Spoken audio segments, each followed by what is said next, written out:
Yes. And he had found Slimer, and boy, did he ever. He had his ghostly cock out. He was pissing on the room service. No, we're done. No. No, you're done. Well, then you Don't mute it. stop. I'm Don't finishing. stop. Story is done. I'm Zim, finishing. bark. Zim, bark. Bark more. Bark, come here, bark. I will mute you. No, I'm don't finishing stop this. barking. I'm finishing this. Now he listens. I'm finishing this goddamn story. Don't stop barking. No.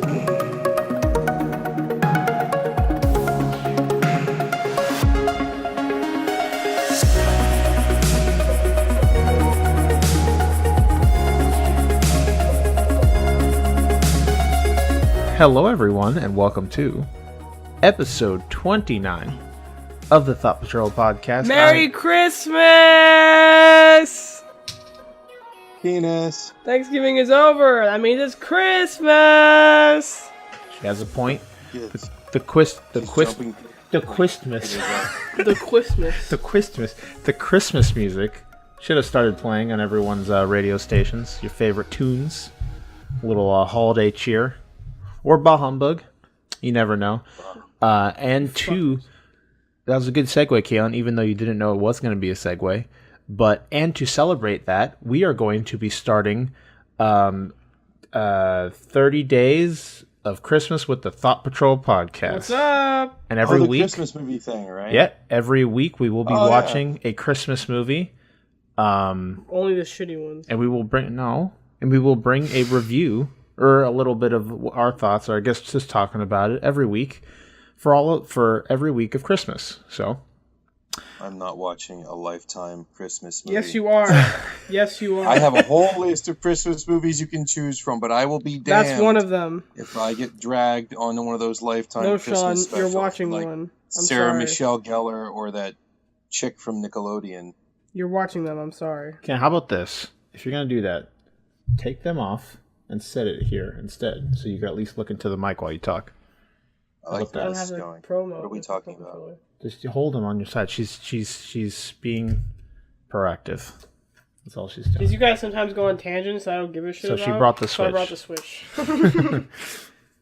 So I'm telling her she's going to be annoying like that. She could at least help me by Alright. speaking into Well, the mic. We good? To be fair, Kyle does wander off when you and I go off on our tangents and start fucking around with Yeah, the Switch so and this shit, is like the same fair's shit. fair. Yeah. I'm not saying I have anything against it. And it's like I'm playing an easy game, so I can She pay could at attention. least speak into the mic. That's Okay, all I'm I'm speaking in saying. the mic now. Good, Okay. good idea. Let's keep going. That's Bless the magic. you. That's the magic of Thank the you. Switch. The controllers pop right off. It's fantastic. And Fuck it. Antony's got his tablet where he can look up the prolapsed anuses and the Yeah. giant booties. And we're good. So everyone has their own little quirk. I'm fine with it. So yeah, we will. Shawn, do you have an idea what we will be watching first? We should watch a shitty Lifetime movie first. Numerous No. ones. We could start with a cornball 80s one. It's called Santa Claus the Movie. It's got John Lithgow in it. And Already sounds the terrible. best thing I can say about it is the special effects, like the set design in it, is fucking amazing. Like, if you imagine Santa's Workshop, they nailed that shit hard. Okay, so is that your definitive answer? I'm That saying would so. probably be my suggested start movie would be Santa Claus the Movie. And if I recall, I think it's still on Netflix. I could check right now, actually. Okay, you do that. Look, here, take my phone. Piece of shit. If not, we've always got good old fallbacks like Elf. Elf is pretty decent. Yeah, I like Elf is good. I'd like to have Elf Plus, as it's one of got them. my future ex-wife-in-law if Caitlyn doesn't. Ex-wife-in-law. It's quite. You're thinking very far ahead there. Yeah. Oh, My future ex-wife. yeah. That sounds good to me. So one more time for everyone listening. What is it? Santa Claus the Movie. With who? It's got John Lithgow in it. Okay, and it was in the 80s, you said. Yeah, so like mid to late 80s, I believe. Oh, it also had Dudley Moore. Okay. For anybody who's a comedy fan, he's kind of old school, but he was pretty big in like the 70s and 80s, if I recall. I remember him in some late 80s movies that I didn't particularly watch, but I think one of them was about a rich guy who ends up with Liza Minnelli, some shit. I have a huge pop culture lexicon. You'll have to Okay. Oh, man. You're fucked. No, not the Santa Claus, you prick. So, I get no to Netflix. It happened. Me. Just sitting streaming inanimate objects. You remind me of my father. He likes to scream at things that can't scream back. Maybe maybe he's fueling some kind of psychological thing there. I don't know. Yeah, you never know. So, how have you been, Shawn? It's not on Netflix. No, it is not on Netflix. Doing a bad job of recommending. How are we gonna watch this? How would we watch it? Well, it was on there for like 2 years, and then they finally lost the contract, I suppose. All right, well, see if you can find something that is on Netflix that you can recommend, so that we have an easy way for everyone to look into it. There's like a new one on there. It's called What's it called, Caitlyn? Christmas Prince. Christmas Prince. That sounds good. I think that's a good first one, actually. Oh, it's another lifetime. Well, so it's like a Netflix lifetime, so maybe it's a little bit better. You never know, my guy. A Netflix lifetime. Christmas Prince sounds pretty gay. I like it. Yeah, you like it, right? Are you down? Well, I want to see if Shawn could find something. So, Shawn, that's your mission. Before this podcast is up, find a movie we could all watch that's on Netflix. Most of the Netflix ones are garbage. They got the Mickey. They got one or two of the Mickey ones. I don't care. I want Christmas spirit inside my nutsack before the end of Christmas. The Grinch Who Stole Christmas. Christmas spirit in your nutsack. They got the Nightmare Before Christmas. That'd also be a good one. Might be too good for the list. Nah, well, it's the first year, so maybe as we do this, maybe next year, we could kind of differentiate, maybe like origins or have a certain theme to the movies or something like that. Christmas movies with nude scenes. Oh yeah, Santa's penis. Hell yeah, boy! It's coming to town. Meaning the jingle ball. Wow, you both threw out fantastic puns what did you say? Santa's balls is coming to town. I said Santa's coming to town. Oh no, I mixed the both of them together. I made the ultimate joke. What did you say, Shawn? So I guess that gives it a new meaning to Christmas balls. Yeah, he said new meaning to Christmas balls, and you said Santa's coming to town, and I said, I guess that means Santa's balls is coming to town.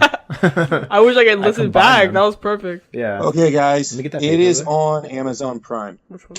Amazon Prime. Santa Claus. Oh, we have It's Prime. on Amazon Prime. Santa Claus the movie 25th anniversary edition is on Amazon Prime. I'm adding it to my watch list.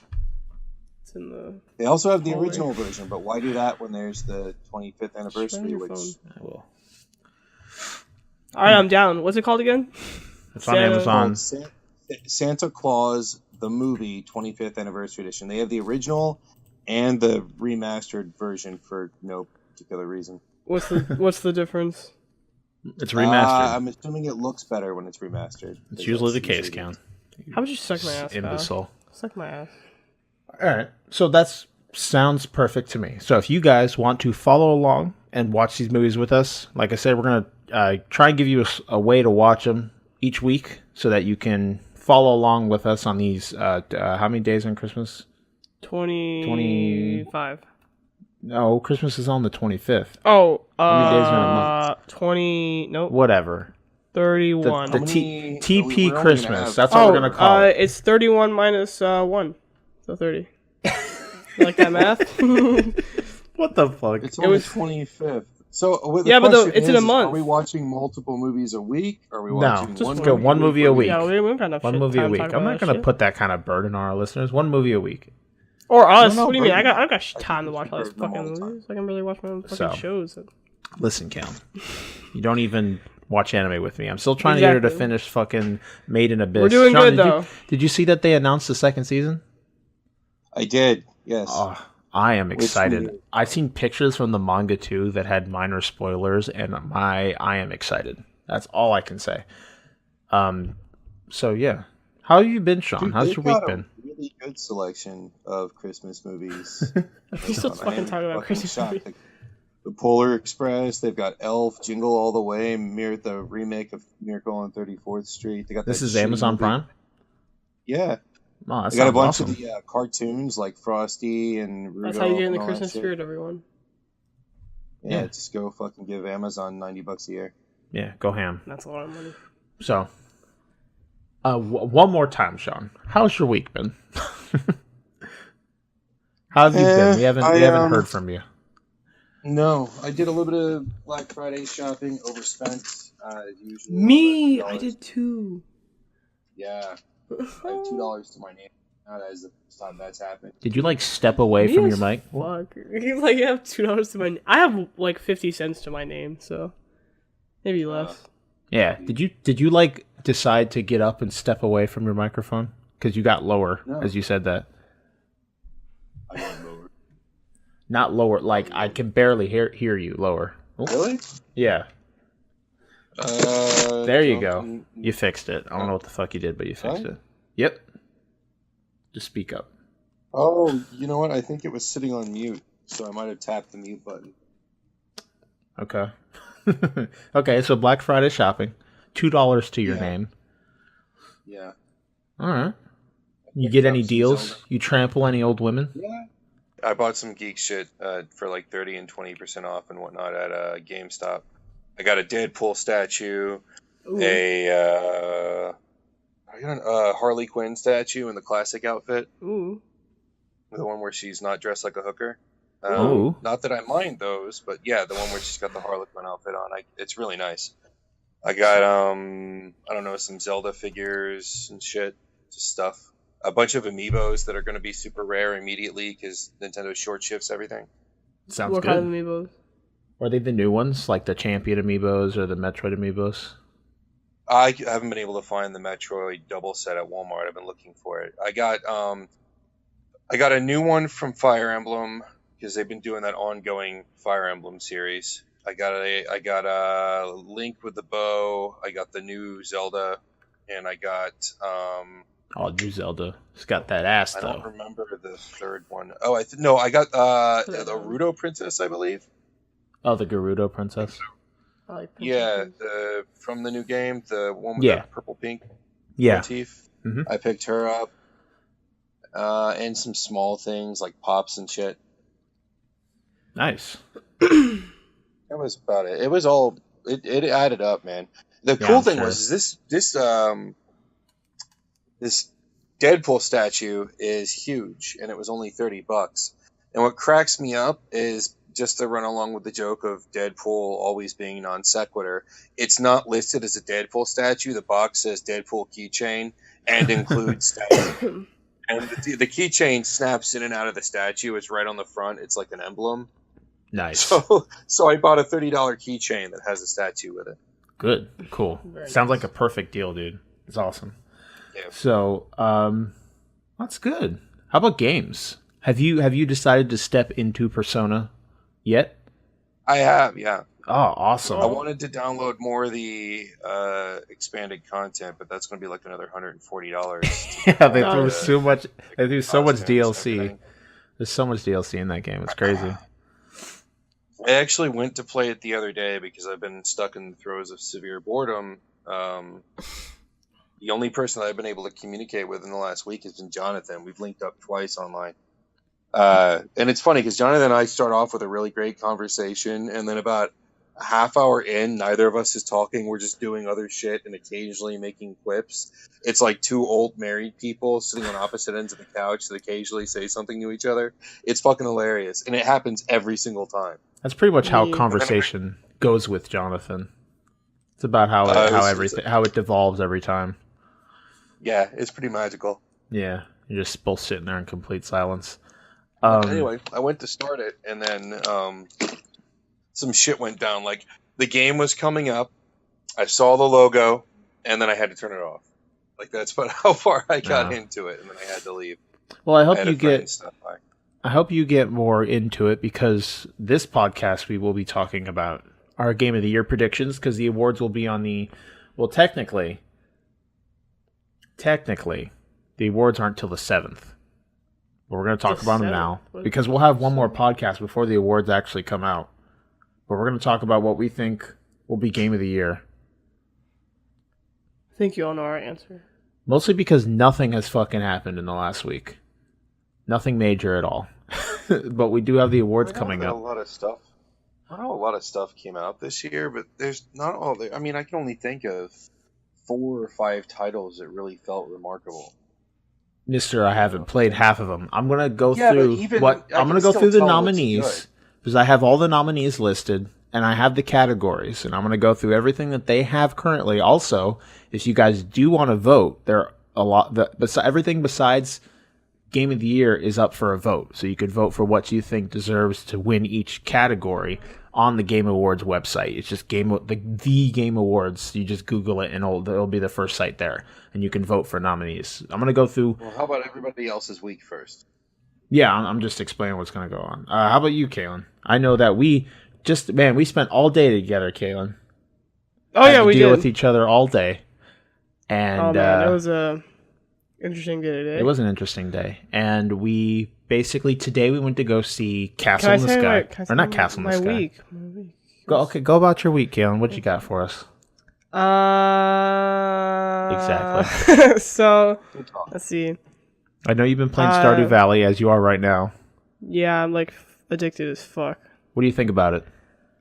I like it a lot. At first, I was like, "Yeah, it's just Minecraft," and I was like, "Fuck it." And It's then not even anything like Minecraft. Yeah, but besides then I it's- started playing it, and I was like, "Oh, this is actually really cool." And then I couldn't stop playing it. You see my predicament and that is why she's playing it currently. currently. Well, I mean, because you guys always talk about shit sometimes I don't give a shit about. I get bored. So it's either Polytopia or this, and this works a lot better. So okay, I got my ears pierced on Friday. nice. They hurt a lot. Actually, they don't hurt that much. It's just really I'm a itchy. little baby, Yeah, and it's Are you kind of itchy. rotating them every so often, cleaning them? Yeah, I clean them like 3 times a day. I'm terrified as fuck of an infection, so I clean them every day, and I rotate them a lot. And yeah, so I have a piercing on my I have, body like- forever. I have like 8 or 10 piercing. And like a good, huge chunk of them are in my ears. When I got them, I had super long hair. Like So you're emo. I was Whoa. I'm goth, but Yeah, I am, same thing. and I still am. Or just the hair's not quite as thick as it used to be, and I was constantly afraid of hair, And- whatever, getting into your Yeah. ears. Yeah, that's I'm not. It never happened. I'm not even wearing my hair down anymore. I'm just putting it up all the time. Completely terrified. Completely paranoid. terrified. Your ears, they secrete antimicrobial stuff, so it's a little bit more difficult kinda for those to get into this. Well, That's yeah, fucking disgusting. your ears fight bacteria. That's disgusting. That's disgusting. Yeah. Yeah, no, your earwax is antimicrobial. Oh, let me just stuff some earwax in that hole, that new hole. There you Oh, go. God. It's a we went from not gross to gross. family remedy. What are you talking That about? was the opposite swing. The good old Grabova recipe. Yeah, That'll solve you everything. heard it here first, shove, guys. Shove earwax into it. Just earwax in your hole. Yeah, make sure you save all your earwax and you put Just it in a stuff jar. it in your new and piercing. it's wonderful for remedies. Yeah, for like anything. And we haven't even started with the gross because we got a new segment we're gonna introduce today, and I'm excited. Better not be porn. I was It's gonna not- say you didn't tell me that the story was up, so I figured you were doing something different. Yeah, we're gonna try another thing. We like to innovate over here, and I had an interesting idea, so we'll get to that when it does occur. So besides that, Kellen, anything else you've been doing? Not really. Fucking Shawn. Being I know, right? What the fuck are you eating something, Shawn? Open a bag of chips. I'm kind of No. hungry. I'd like some food too. It sound like chips. It's a Ziploc. Yeah. Same thing. It's got batteries in it. I'm not eating batteries. Eating batteries. That's I would just to end my life. We're not getting into that again. You stop that. Sorry, it's just second nature. Second nature. Yeah. Not. Whatever. Oh, actually, it's first nature. Yeah, it's you're first right. nature. There you go. So anything else First. besides Stardew Valley, Kellen? No, Stardew Valley has consumed me. So, What do you think about Made in Abyss from what you've seen so far?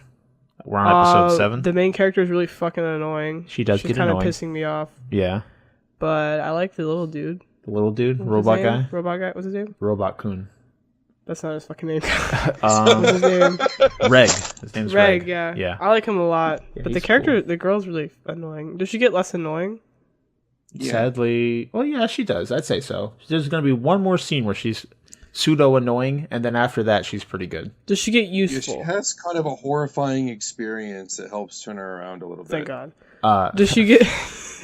Oh Does God, she get Kyle used- had to leave the room. You Yeah, don't that's when I had to understand. leave the room. There's this scene where I hear No, this. let's. No let's- spoilers. No spoilers. And She then hasn't he even walks seen out of it. the room. Stop. You're spoiling. I'm just telling She'll you. find like, out it when was we get there. fantastic. What was I gonna say? I wouldn't say she gets more useful, but Oh yeah, she's just a child, though. You gotta Yeah, so is understand that. Reg. Yeah, but he's a fucking like a Yeah, relic, but like the thing I don't understand is she's top-tier like relic. she's like I'm She gonna is go so into cool. the abyss. She cooks. She could there's cook. I agree with Caitlyn. There are these massive fucking story fallacies in it that just don't make sense. If it wasn't as good as it is, the magic solves everything arm that has random lengths. The arm ex machina thing, or the fucking children going into hell and surviving bit. There's just a bunch of huge stuff where you're like, that is fucking retarded and doesn't work. Like how But because like the 2 show is 5-year-olds go into like Excuse me, they're 12. Oh yeah. No, they're or how 5. explorers go down into the depths of hell and they have such a high mortality rate, yet there's plenty of them to do it. There's a society that lives around it. I don't care how big that fucking crater is. There are not enough people in that country, if you call it that exists around this crater to supply it with constant source of disposable explorers. And then they send kids down there on field trips. Are you fucking no? trips. No, none of that makes any sense. Let's go to the science museum, They kids. explain that as the orphanage to make money. They sell the relics, and they just I don't know give a how they shit about the explain it. kids. I don't see a But that's fallacy just- there, though. We'll talk about it when we get to that very- point. Well, I don't understand why she gonna- even thought that she'd make it without Reg. Like I know she thought about it, and then like Reg's like, "I'll come." Like, what the fuck she thinks she'd do without him? She Well, can't she's do shit stupid, without him. obviously. She's Yeah, 12 she's a fucking fucking years. idiot. Again, we'll get to that when we actually review it. Let's not go too far into that. Yeah. Well, I just wanted basic thoughts. I I think it's a feel pretty that there show. are huge stupidity things in the show, but again, the show is so well done and it's entertaining and the characters are so interesting that you forgive it its extremely far-fetchedness. They've done nothing to tell you what the world is like, what other countries are like. You still don't know what the what do they call them? Cave raiders are. Or sometimes it seems like cave raiders are the good guys, sometimes the bad guys. If they're from other countries, how the fuck do they get in? The whole thing's surrounded by the city. I think I think they operate in the sense that the hunters do from Hunter x Hunter, where they just have almost at least the white tier ones, they just have kind of an immunity, so they can do whatever the fuck they want. That's why you see some are bad, some are good. So it just comes down to the character of that single person. But again, we'll talk about that when we finally get to that point. I'm gonna try and get her to watch a couple more episodes. We're on episode 7. We got 5 more to go. I'm sure once that When intense shit happens, I'll get more you interested have in a it. week. This is your last week. I don't care what you're watching. I don't care what you're doing. As your duly appointed person, I am now Duly person. recorded. must finish the fucking series. I know Like, we've been it's like waiting a month to talk about this. it's like pulling. Well, how about goddamn teeth. Did you ever read Bastard? Yes. Oh, did you now? No, let's not. Come on, I don't want to spend time on this. We have to keep this episode to I have grudges. a good quick mark. It has to be around 2 hours. We can't go too far over today. Anything else you got, Caitlyn, for the week? No. All right. My week's been good. Not much really entirely. Been keeping the same schedule as I've always said. Trying to think of anything remarkable happened this week, and I can't really. Nothing along the lines. Kyle's trying to find a new job because his old job's fucking him over. Well, not yet. But we have what am I saying? Here? Nobody knows. Yeah, I wish I knew. I didn't really play a lot of games. Looking forward to some of the games that we have coming out, especially Xenoblade in December. So that's cool. There's also a couple other games I completely forgot about that we'll go over when we get to the segment where we talk about the new shit that came out. Yeah, so they got some cool games coming out. I'm excited for the start of next year, which is surprising because this year has been so fantastic in gaming. And then now we're moving early into next year, and we got a couple of good games right off the bat, so that's cool too. So we did go today, like I said earlier, to go see Howl's Moving Castle.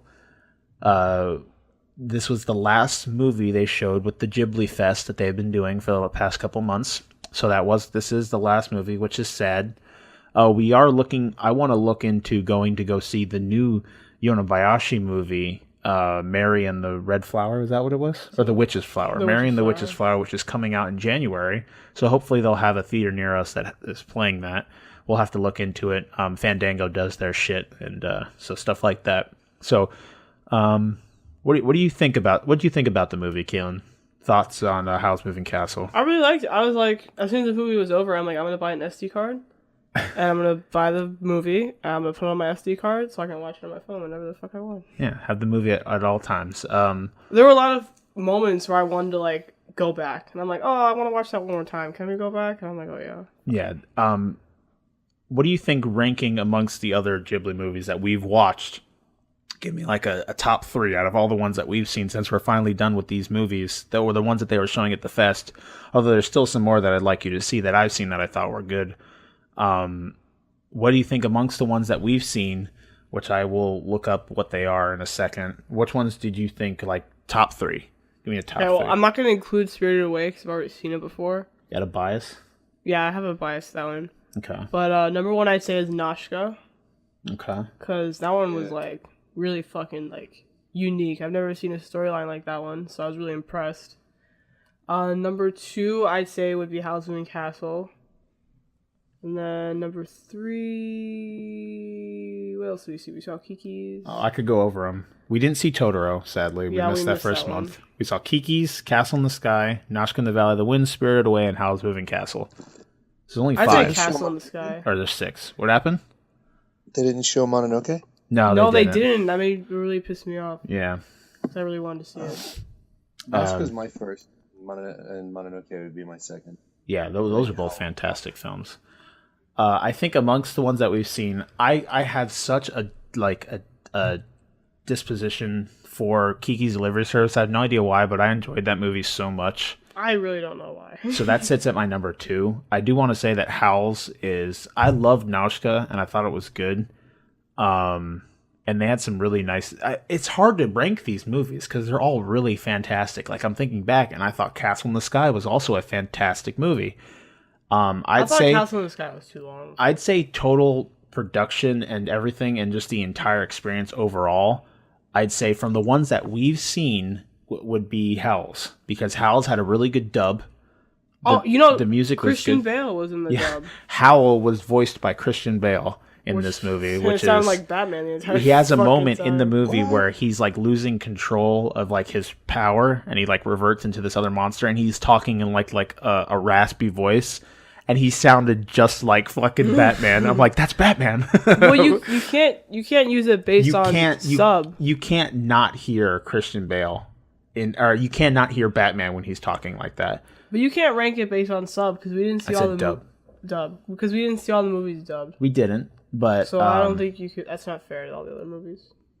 I'm not. Again, it's really hard to rank all these films, but I think Castle in the Sky was the funniest of the bunch. It was fucking. It was really good. It had some of like the best like animation, although the other ones had really good animation. But there was so many shots where it's just like a panning shot of a bunch of shit happening, and you're sitting there like losing your mind because there's like someone had to sit there and draw that multiple times, and you're just like, holy shit, there's so much going on, and the amount of like attention to detail and how much information they present to you all in like a couple short seconds. It's fantastic how well done these films are, and that applies to every one of them.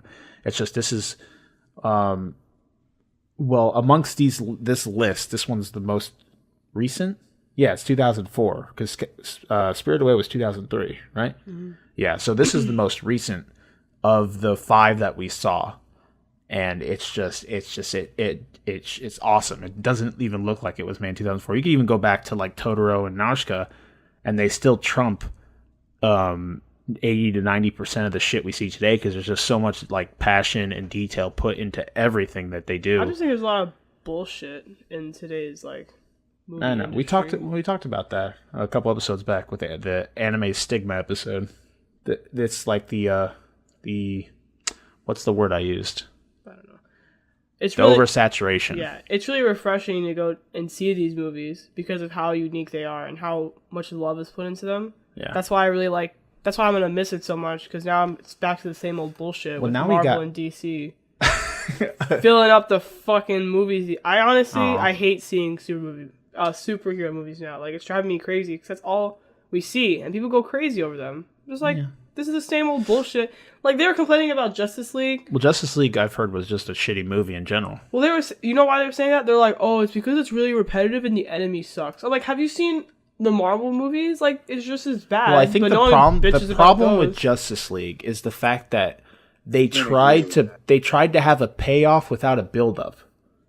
It's like, all these cool heroes coming together, and the only ones that have been established are Wonder Woman and Batman, and this world's Batman hasn't been established properly because he didn't have his own film.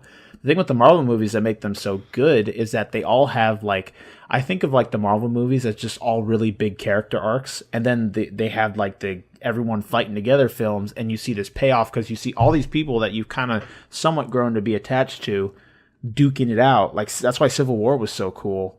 Because everyone was just losing their shit, going after, or because there's like, what side are you on, blah, blah, blah, because everyone's kind of grown to like these characters over time because they've already been established. With Justice League, that wasn't the case.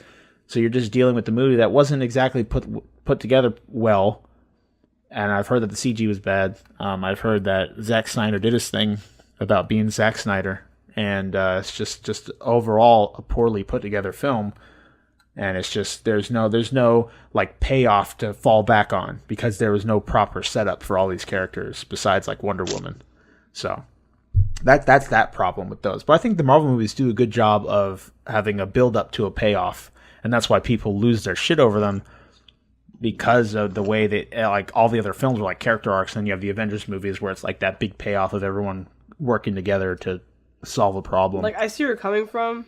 But still, I just think it's the same old bullshit every single time. I understand. I mean, they do follow a typical formula, the most part. It's like big enemy shows up. You know that the heroes aren't going to lose. There might be some strife in between, but for the most part, everyone will be okay at the end of it. And we'll see what happens with Infinity War. I'm sure they're going to kill off a bunch of people in Infinity War. Well, everybody died. Almost. Yeah, so we'll see what they do. But I understand the oversaturation. There's so many of them. I could see someone getting sick of them. But the DC just hasn't properly set up its universe yet in order to kind of... Well, DC shits all over its character. Yeah, that too. It's rough. So, Howl's Moving Castle is fantastic. If you haven't seen any of these movies, I do recommend you try them out. I constantly refer to Ghibli as the Pixar of Japan. They make fantastic animated shorts, and even to some point, although Pixar makes fantastic movies, a lot of them are like their CG. It's cool to see it done in like a traditional kind of cell by cell animation style, like drawn stuff is cool to see, especially when it's put together so well, and they still hold up today. Music, the voice acting, animation, everything still. It looks good today. It was crazy how awesome something from 20, 30 years ago still looks fucking good. It's insane. So, definitely we recommend seeing them. You could find them online. They also sell Blu-rays for them up the wazoo, but I'd recommend looking it up online somewhere. I'm sure they have it. Oh, Shawn, you want to hear a funny story? Oh, yeah. Are we talking about the incident? The incident in the movie theater? Yeah, so there's a part and like, I don't know what was happening, but it was really silent, right? Yeah, just super chill. I've been sick. Like, I know you can hear my voice, but I've been sick lately, and I've been really congested, so I've been sneezing a lot. And so I was sitting in the movie theater, and I was sneezing. I, like, kept sneezing, and on the last sneeze, I kind of let out a little fart. A little fart? And it was really, really loud. It was funny as shit because the way it's at like a particularly dramatic moment of the movie. There's like a big unveiling going on, and she's like sneezing and she's trying not to make a lot of noise, and she gets really far. She's on the fourth sneeze, her final sneeze, and on that one you just hear like a fart, and it's funny because she like looks over at both of us because it was us and her friend Kiana, and she looks over at both of us and she's like, "Was that loud?" I was like, did anyone else hear that? And I'm like, hell yeah. And I could not hold my laughter. I was God. losing my shit in the movie. Did you hear anybody else in the theater laughing? No, I I hope not. I don't know. I didn't hear anybody else laughing, If I but had that been there, you shit would've was heard me crying. that shit was fucking hilarious. I could not contain my laughter at that point. It's just like her face. It's like, did anyone else hear that? Was that loud? Like, bitch, yeah, it was loud. Come on, you have to think like, oh, like did anyone else hear that? As you fart? So that's what I was thinking. I'm like, how no one else fucking heard that in the middle of a movie. And also, we all get up and we're ready to leave, and Caitlyn's shirt's just covered in fucking chocolate. We have no idea how it happened. I don't know. I just spilled like chocolate over. I look like a fucking idiot. I'm sitting in the bathroom and I look down. I'm like, holy shit! There's a bunch of chocolate on my shirt. Bunch of chocolate. Oh man. Yeah, so that was our day. That was crazy. I did a good job of not spilling my M&Ms this time because I've been like cursed. Every time we go to see one of these films, I end up spilling my M&Ms in one way or another. It's the worst. But I did a good job of keeping them all in the bag this time, so that was good. But yeah, definitely fantastic films. Awesome stuff. Oh, another cool thing. When we were watching the film, at the beginning they'll have like trivia or stuff like that. But a cool thing they had was this like prompt came up that was talking before the movie started, and it was showing clips from the movie, and it had like conversation starters for your children, and they were like really cool. Basically, like what does the movie say about like beauty, and how does it show the effects of war, and what is the movie's message about war? And it's all like stuff. So if you like were to bring your child, you could kind of show them the themes that the movie was portraying, and I thought that was super cool. That it's to the point where people think enough people are bringing their children to these films that they should have something like that, like a prompt up there on the screen. I thought that was awesome because it's cool to see that people that grew up with these films are sharing them with the next generation. And there was a couple kids there. It was cool. And I definitely felt like they were enjoying the film. You could tell that they're made for children, but they also harbor themes that adults can understand as well, and especially with the theme of war and what really it was really dark at some point. It has points of being dark and what is considered beauty and stuff like that, and I loved it. It was so really much. good. Get it on my phone. Fantastic movie. Super fun watch. It had a lot of deep moments in it. I enjoyed it a lot too. It was good.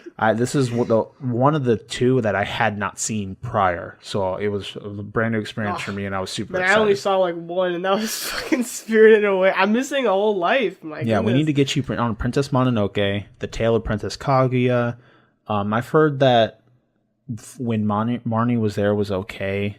I definitely want to see Mary and the Witch's Flower when that comes out. That's done by Yonebayashi, though. That's not Miyazaki. But and that's not even under Studio Ghibli. That's under like a different studio because Ghibli doesn't do stuff as much. But I heard Miyazaki's making another film, something about a caterpillar. I don't fucking know. I don't even know if it's still going on. I heard it a while ago. Was there a Ghibli movie where there was like a girl and she was like really tiny? And there was like a big dude and she was that was what's that called? The Secret Tale of Arrietty, or Secret World of Arrietty. Secret World. That was a good movie. That was a great movie. I don't know if that was done by Miyazaki, but it was a Ghibli movie. Yeah, I'm not entirely sure who did that, but definitely. They had that shitty one with the fox with the 9 tails and the aliens and stuff. That one. Naruto. You'd have to. No, there's like some kids sleep over on a mountain or some garbage, and there's a invisible but visible green fox with 9 tails and 2 aliens or fucking it's hard for me to remember, but it wasn't good. Sounds like a fanfic. I don't know. So yeah. No, it was a movie. I have no clue. I haven't seen all the Ghibli films, but so I suppose I could look it up.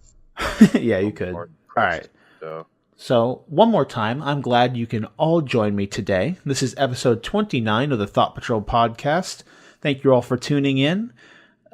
Basically, we do this every week. We love you guys, and we're going to keep doing it as long as we can physically do it. At least I will. I'll be here, even if I got to do this shit by myself. Don't worry, I'll be dead. Yeah, Kay will be dead. She would finally succeeded. Yep, there you go. So... moving on to some clerical shit real quick before we get into the meat and potatoes of this fucking podcast. We have a Discord. If you do want to come by, communicate with the hosts, say hi. We got a couple people in there that are active, I guess.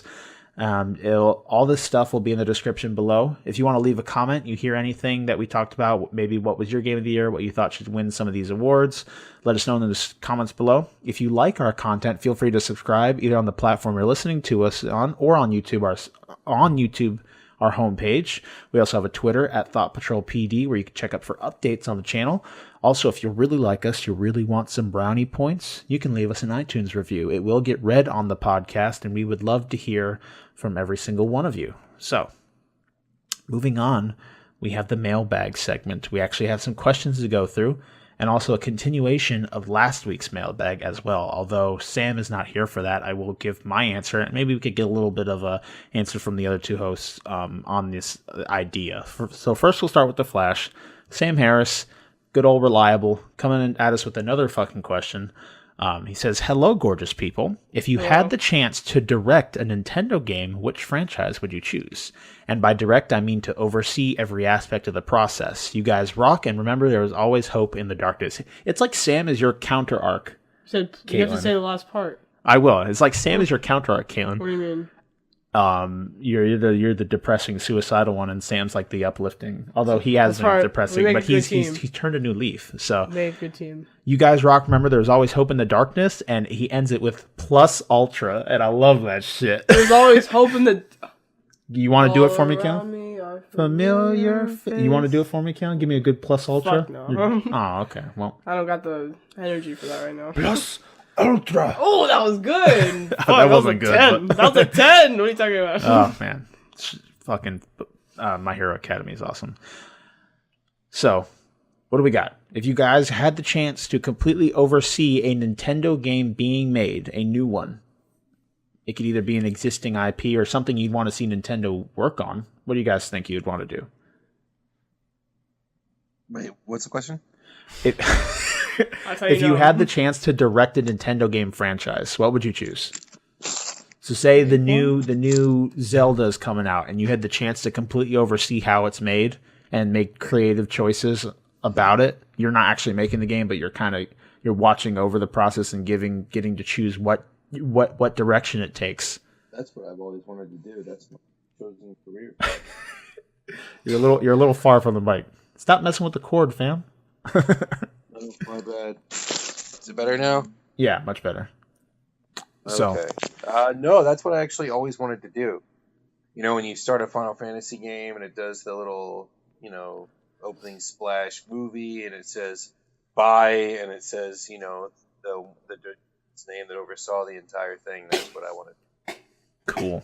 So, if you were given this opportunity, what franchise would you choose from Nintendo? My asshole.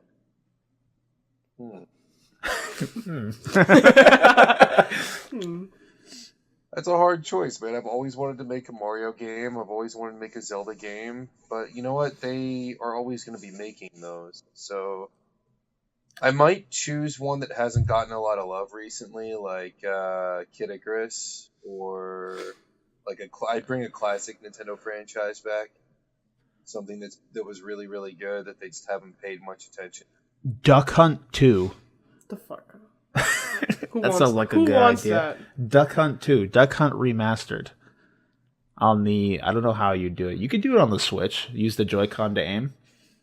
I'm not even a huge Kid Ick fan, but I love Nintendo's characters. And I think Pit and Pit's universe is actually a pretty interesting universe. They had a 3DS game that was pretty solid, but it was kind of an on-rails shooter mixed with a on-rails action game. And I wasn't terribly fond of that. Like something like that, or maybe the dude that had the disc armor. Yeah. I don't know what the fuck that was called. He had this shield attached to his wrist. I think Nintendo owns that. But throw it out. Rygar, I believe. I'm not sure. I'm not caught up on Rygar, but I'm not caught up on the Kid Icarus. Oh no, this is a different lore entirely. It's a different IP. Yeah, I thought you were talking about Rygar's Kid a Icarus. different game. Oh, I thought you were talking about Kid Icarus still. Version of Rygar too, but I'd probably say maybe a Kid Ick game. If Sounds not good. Kid Ick, then I would definitely 3D Mario, but return it back to the old school Mario worlds, like in Mario 3. Like kind of like that art style, but in a 3-dimensional world. That would be cool. Okay.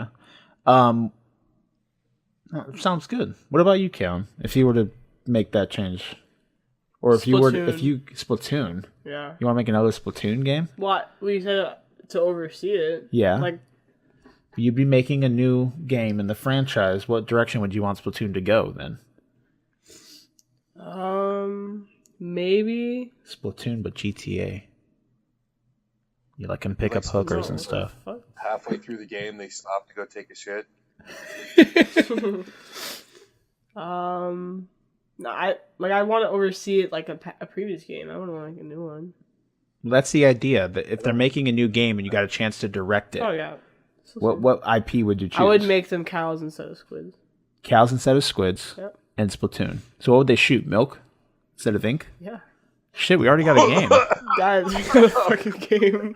We already got a fucking game. They But just how run around massaging their udders, Yeah. each Dude, other. a fucking toilet. firing udders at each other, shooting milk at each other. Now, see, how would they go about traversing the world, though? What would they turn into, Caitlyn, in order to traverse their milk that they fire? Well, just like the squids. They turn into a squid? Oh. What would the cow turn into? Because they're normally people that turn into... Oh, they're people that turn into cows. But cows, I mean, they do swim, These but they are don't... magic cows, Kyle. Okay. God. Yeah, what god you damn gonna it, Kyle. I'm sorry for trying to be the realistic one here. Maybe they shouldn't. say? They We're wouldn't talking swim, about but they children would who like. turn into fucking cephalopods. You're a kid now. Okay. You're a squid now. Well, they wouldn't swim, but they would like just run everywhere. Okay. Like they go from they go from 2 legs to 4. So when they're firing, they stand up and massage their udders. Yeah. But to move, they have to They revert get off down. 4 legs. Yeah. They have to get back to 4 legs. That's how they do it. 10 out of 10. Thank you. Okay. I'd make the next open world Zelda game, but make it good, and have a not empty world with music that isn't just piano, and a actual story where Link talks that is actually engaging, that is not the same Zelda story we've seen 1,000 times. Maybe get someone that has written good games before and good stories, and get like a really good, I don't know, like Naughty Dog, Last of Us style story. Well, it doesn't have to be Last of Us, but someone like that with that talent writing on Nintendo's team, and just make a really good open world action adventure game that still symbolizes freedom like they did with the first one, but actually has like an engaging story and world. And I think that'd be cool. That game would actually be worth the 10 out of 10s instead of the one that we have currently. Now, I knew that whole statement was throwing beef at Breath of the Wild, and I don't think it's an awful game. I don't think it's a fully realized concept. So I'd like to see it become a fully realized concept. So that's what I would like to do. I'd like to see him go back to a linear game. Yeah, that would be cool too, and still like maintain like a really high level. Because I'd say this game was nowhere near. The story was just completely normal, and they had stories that were much better, like in Twilight Princess. Yeah, for sure. Twilight Princess is one of the best. What? And Zelda doesn't always have to be need a rescue either. You know, she could be. I mean, the story has to hinge around her because the world hinges on her. That entire universe hinges on what happens to this one soul. So it's always going to be the Legend of Zelda. I'm cool with that, but she doesn't have to be a victim all the time. Yeah, You know, like she could be a hero right along. It would be cool if it forced you to switch back and forth between Link and Zelda. Like she's over here doing this thing, he's over there doing this thing. Yeah, and it tells their stories simultaneously. You know, and make them both strong in their own ways, kind of where they're not just assisting each other. That would be cool. I like that idea. Maybe the next Legend of Zelda game you play as Zelda, and or it's the team. And the way the first one ended, you can technically do that if you're continuing that story, which they usually don't do. But because Zelda and Link are working, spoilers, Zelda and Link are working together at the end of the game if you get the good ending. So having them in the next game working together, and they both have their own like unique abilities, because Zelda's an archer. She always has like the arrows of light that make her good. and she's also a sorcerer. She casts spells. Yeah, so make Zelda like a ranged fighter or something. I don't know. We're not turning this into an RPG. Keep it still an adventure game. But I'd love to have a really They could good. even include like a Gerudo character and a Hylian character and what are the rock dudes? I almost said Golem. Goron. Gorons, A Goron character, and depending on what mission you're running, because I don't like, I don't know, I don't like it as much when it's just like select the character you want to use, because I think I mean, that's nice, and yeah, you get the choice, but I've always had better stories when it forces you to play this character and see their perspective on the story. It always seems like in the end, even though you may want to play Link the whole time, you're able to get viewpoints and different perspectives on the story that really fleshes it out more. So it'd be interesting if like you had a party and in cutscenes or different parts of the story they met together, but just like in a book, this chapter might focus on the Goron and that chapter might focus on Zelda and this one might be Link, and whereas Link might be the hero and he might get like slightly more screen time, it still would be interesting to see how the rest of the world breathes, so to speak. Yeah. Because Zelda's got a really good universe, and you don't get to spend a lot of time looking at the parts of the universe that don't directly affect Link or Zelda. No, I feel you 100%. And I think that would be nice. And again, I'm not knocking on Breath of the Wild. I just don't think it's a fully realized... Well, yeah, Shawn is. I don't think it's a fully realized concept. This is their first attempt at an open world Zelda game, and I think it could have been better. I don't think it anywhere near deserved the perfect scores it received. And the possible game of the year. What happened, Kel? Wasn't Wind Waker like an open world? Wind Waker? Yeah, you could say Wind Waker was an open world. Technically, they all are, in a sense, like a controlled open world environment. Yeah, but the farther you get, the more of the map you can explore. But yeah. I wouldn't say that any of them were open world like this one was. Yeah, this one embodies the feeling of freedom, pretty much, which is probably that's like Caitlyn's antithesis is freedom, because she wants the game as linear as possible. You would lose your mind in Breath of the Wild, Caitlyn, because you could literally go do whatever the fuck you want. That's why I haven't played it yet, because I keep being afraid it's going to turn into Skyrim. I beat it, and I presented my opinion on it, but I'm nowhere near 100% of it, and the people that do 100%, I can't imagine going through that type of snore fest. But hey, everyone has their thing, and that's not my thing. So I want them to make it better, make the formula that they've put forth in Breath of the Wild better, and I think that if we take some steps towards something that keeps you engaged for longer and things along those lines, good. Because we'll talk about when we get into Game of the Year. We'll talk a little bit about it. So, in a Final Fantasy game, your side quests take place inside the overall main story. They're usually long enough to be engaging and interesting and to build characters and build character relationships, but the side quest isn't so long that you're not taken away from the story for a while. It doesn't feel like you're being removed. I mean, if the world's about to end, obviously that's the pressing priority. So it's a little weird when you do a side quest that takes like 4 hours. Or 8 hours or something like that. But all of the older, more linear-esque Final Fantasy games, you had these grand sweeping stories, which is something Zelda's always tried to tell. But you always had these opportunities to go and get to know other characters and to build your party and to explore the world and its cultures and its political dynamics and so on and so forth. And Zelda always hints at that, but never gives you the opportunity to do it. And I thought that the Breath of the Wild would be open world in the sense of like you can break away and go and fuck off for a while, but it's not exactly like that. It's more like if you want to go and fuck around with dungeons that have no purpose, then you can do that, or you can do the main story. It's kind of up to you, and that's just annoying. For what? What are we talking about? I don't know. I feel like Breath of the Wild was trying to appeal more to people who enjoy Skyrim and Fallout than people that enjoy Zelda.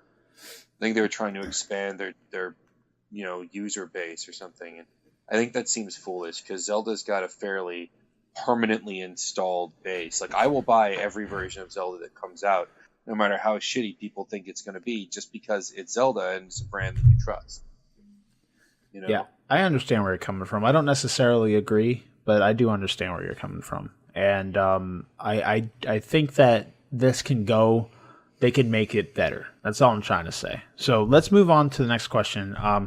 Last episode we talked about AI, and it was a question from our good boy Soggy Toast, or Funny Guy, as he's also known by. So he provided basically a little additional. Yeah, he provided another additional thing to what we talked about, and I'm going to read it real quick, and then maybe you guys can provide your thoughts real quick on what you think he's coming from and his idea about what he's talking about with AI. So he said, for the most of the time on the topic, you guys were on the topic, for the most part, talking about the short... Oh, for the most of the time you... Man, this fucking sentence, Funny Guy. You need to grammar check your shit. So I'm assuming he's trying to say, for the time that we were on the topic, for the most part, we talked about the shortcomings of AI and machine minds compared to human. Sam talked about it on a bit, though his Bork. Borf. Bitch is a movie out of a bit. Though his thoughts came off a bit pro AI slavery. I see where he's coming from, though, and I'm certain he actually isn't pro slavery. I think when we do create a thinking and feeling machine, we will need to reevaluate certain aspects of what we consider to be humanity, or even life, i.e., is this hunk of metal more alive than a furry clump of cells because it operates consciously as opposed to off of survival instincts? Although I think that purposely coding an AI to be limited in intellect, for example, would be a form of discrimination and possible lasting resentment. So the way his question started last week is basically, as we get closer to making as we make AI or just technology improves, once we get to the point where we have AI that is sentient and self-aware and actually really close to humanity, what would happen? What would humanity have to do? Would AI integrate into society? Would AI be held down by humanity? And we basically talked about that last episode, if you guys tuned in, and we kind of combined that into the ElsaGate topic with what's been going on with YouTube recently. So I understand where you're coming from, and like we do tend to like fucking wander off topic sometimes. Like I don't even think we actually answered Sam's question on the loot boxes, whether or not they should be government. Whether or not the government should step in and regulate, which I am 100% against. We do not need the government regulating video games. But somebody. We do need regulation in some form, but we do not need the government touching video games. Get them the fuck away from my hobby. I don't need them touching that. I do believe that the loot boxes themselves should be toned back a bit, but I don't think the government needs to step in order to do that. And we've actually been seeing governments around the world take strides in seeing if these loot boxes are actually considered gambling, which I believe they are. As I stated in the last episode. And basically to make the ESRB kind of take a step back and reevaluate their thoughts on what loot boxes were. And we've had some countries deem them as gambling, some countries not deem them as gambling, and basically it's kind of figuring out where this monetization tactic is going to fall. But to answer Sam's question from last week, that might have annoyed you guys that we didn't answer the question, but I am 100% against the government touching video games. That's the same thing when violence started and the gore started. We did not want the government touching it. The ESRB came in and they kind of said, like, hey, you guys step back, we'll take care of ourselves, so we don't have a big issue with the government stepping in, because that just would be a bigger shitstorm than what we have currently. Now, I think it's really cool that we as a group, gamers in general, were able to take a stand against something like this, and EA basically got their shit pushed in. It was cool to see how much power we really do have, and that you guys can just vote with your wallets and you will make change. And although we don't know what was going to happen with Battlefront moving forward and how they're going to re-implement this monetization technique in the future, because the whole game is built around it and the progression system's fucking awful, we'll have to see what's going on forward. They might just have to take the bite, leave the monetization out of it, and then just have people have to deal with the fact that everything's really expensive and there's no way of making yourself better than another player. But when the game is built from the ground up to favor spending money on it, it'd be difficult to completely remake the game that way. So, and that's not something you could just put in a hotfix patch. So, I don't know what's going to happen moving forward. EA might even get to the point where they might lose their license with Star Wars from Disney, because all this shit happening right around the fact the new movie's coming out. Disney does not want any negative press around Star Wars with the movie right around the corner. I have no idea what's going to happen. We might see them lose their license, but there's no way there's no big doomsday signs saying gaming's going down the drain. There are still plenty of companies that make fantastic $15 to $30 games. We might see a change in the AAA area when it comes to gaming. Licensing and games like that might take a dip for the worst. But when it comes to video games as a whole, there are still fantastic experiences that sit within the indie range. Like Caitlyn with Stardew Valley, fantastic game, $15, and I've already put like 20 hours into it. And I'm still enjoying every second that I play. And they have so many games that are made by small independent groups that do fantastic because they're basically passion projects and they're not just money grabbing from big execs. So we'll see what happens moving forward. But I do not believe the government needs to step in at all with video games. I don't care what the hell happens. They need to just stay away from the hobby. There's no need for them to regulate anything. That's the answer to Flash's question from last time. But what do you think, Caitlyn, about the AI? What do you think if we do get to a point where we have sentient, self-aware, intelligent AI? Already there. Yeah, I know. That's why this question was brought up. Did you hear about the there was like a Google thing, like an AI that taught itself how to walk. Yeah, no, you told me about it. Being. Yeah, and but it looked fucking creepy. stupid because it didn't think about the fact that your head, it was something like the head attached to the body as a weight. It was the arms. Like it didn't know what to do with its arms. Oh, with the arms, yeah, because it came from basically not knowing anything about walking, and it taught it walked on like rough terrain, and it like jumped over stuff. Like crazy, and have you seen that video? I've seen stuff like it where this dude made terrain and had basically a program try and create a car that would not flip itself, and it went through all the generations of different types of cars as it found a way to make a car that would not flip. Well, I'm talking about there's like Boston Dynamics or the company's name. They made a robot that can like do a backflip. That's cool. Like legitimately. I mean, but I wouldn't consider that AI because that's just a program told to do a backflip. That's cool as fuck though. The Google thing, that's pretty creepy. Interesting, but then that's like those are still forms of AI that aren't technically, they're just designed here. You have one goal, you must achieve it, and you just they're self-learning and they find that. But I'm talking about extremes like thinking, feeling, opinions. What happens when that AI is presented to a society? What do you think we would do as humans? And should that AI be given rights? What do you think humans would do as a reaction to something like that being presented and something like that? Wait, what was the original question? The original here, I'll pull it up. The original question by Funny Guy. Go back to the mailbag. So, all right, here's a good one I've been sitting on for a while. The age of AI is nearly upon us. Undoubtedly soon there will be the first sentient, opinions, feeling, wants, cares, etc. AI, and another, and then so on. My question is, firstly, will this new race of machines be given the same rights as humans off the bat, or will they try to Skynet us, like we've seen, or will they try and basically coexist with us?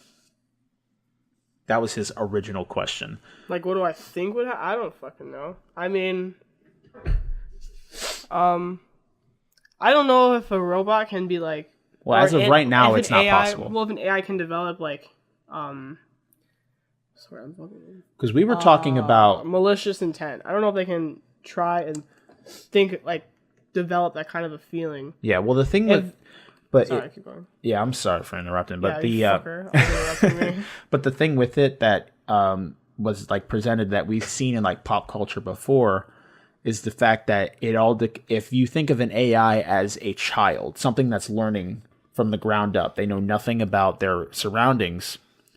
If right off the gate that they are either held back or presented or basically pushed down or not given proper amenities or whatever, and they see that they're being oppressed, wouldn't they kind of develop some sort of resentment? Can I get what I'm saying? Yeah, yeah. That was like the idea that we've seen in pop culture before, is that if you hold the AI down, they'll eventually come to a realization that they're being held down because either they can develop and become better than humanity, or they're only to be used as tools. And if they are that advanced, when they can have that sort of deductive reasoning, they could see, hey, I don't need to be treated like this. If I'm better than them, I could just rise up, kind of. And the reason, like, but again, that's not like a human. You know what I mean? Like a human would definitely feel that way. But I don't know if that's what we're saying. I don't think a robot would, or an AI would be able to develop that kind of a feeling with like malicious intent. The thing is, it's weird because you have to kind of speak from the future, because we've never been presented this kind of option. We've only seen it take place in different scenarios in film. So it's really kind of hard to speak from the future in this situation. But if I had to, because we've never had an interaction with something like this before. But like if you look at, like we talked about the movie Chappie and stuff like that, how it could almost, it's like a, holy shit, it's like you saw that? Yeah, oh, it's like a child almost. And again, it's weird. But what do you think about his like re-answer? Do you think we'd have to reevaluate what's considered humanity? Because what oh my gosh, it's hard to speak. What we went into last episode is we talked about what is considered like a soul, and can an inanimate object have a soul if it can reason, have feelings, and express emotion. And what was your consensus? Why what did you not? guys decide That's- on? You're trying to define humanity. You're like a mile away there, Shawn. Yeah, I Switch to the fucking cables, because I've been quiet because of Sir Barks a lot. Can you hear me now? Sir Yes, Barks we are a good. lot. I love it. Yes, well, what he's talking about is a technological singularity, which is difficult to wrap your mind around, considering it's still a science fiction concept. It's a theory, it's nothing more. But if you're talking about a soul, it all comes down to equal rights. If something has the ability to think and feel, if it is self-aware and able to have opinions, thoughts, if it can learn, and you don't treat it like an equal person, you're bound to have problems. That's an ethical question more than anything. You're going into what makes you human. And all we are is organic computers. So if you switch organics out for inorganics, there's not a lot of difference. You also have to understand that if you're talking about an AI don't need... Shawn's going through a fucking hurricane. Dude, just stop moving. Like, just sit there and chill. No, I can't hear you. Oh my goodness. I'm telling you, man, Shawn, if I ever win the lottery, I'm gonna buy you a little shack and you could live next to us. Or I'm just gonna send you a microphone. That'd probably be a better idea. Buy you a nice computer. Hey, Merry Christmas. Yeah. Because this either that or you need to get a new headset. Because it's being wonky. Like your asshole? Nice. Hey. We've never claimed to say that we have any form of professionalism here. So you came here looking for that. You hear me now? Am I okay? Yeah, you're better now. Okay. If you're trying to figure out, it seems to me it's a pretty open and shut case. If something has the ability to make choices for itself, is self-aware, and learns, then you have to start considering that it has rights.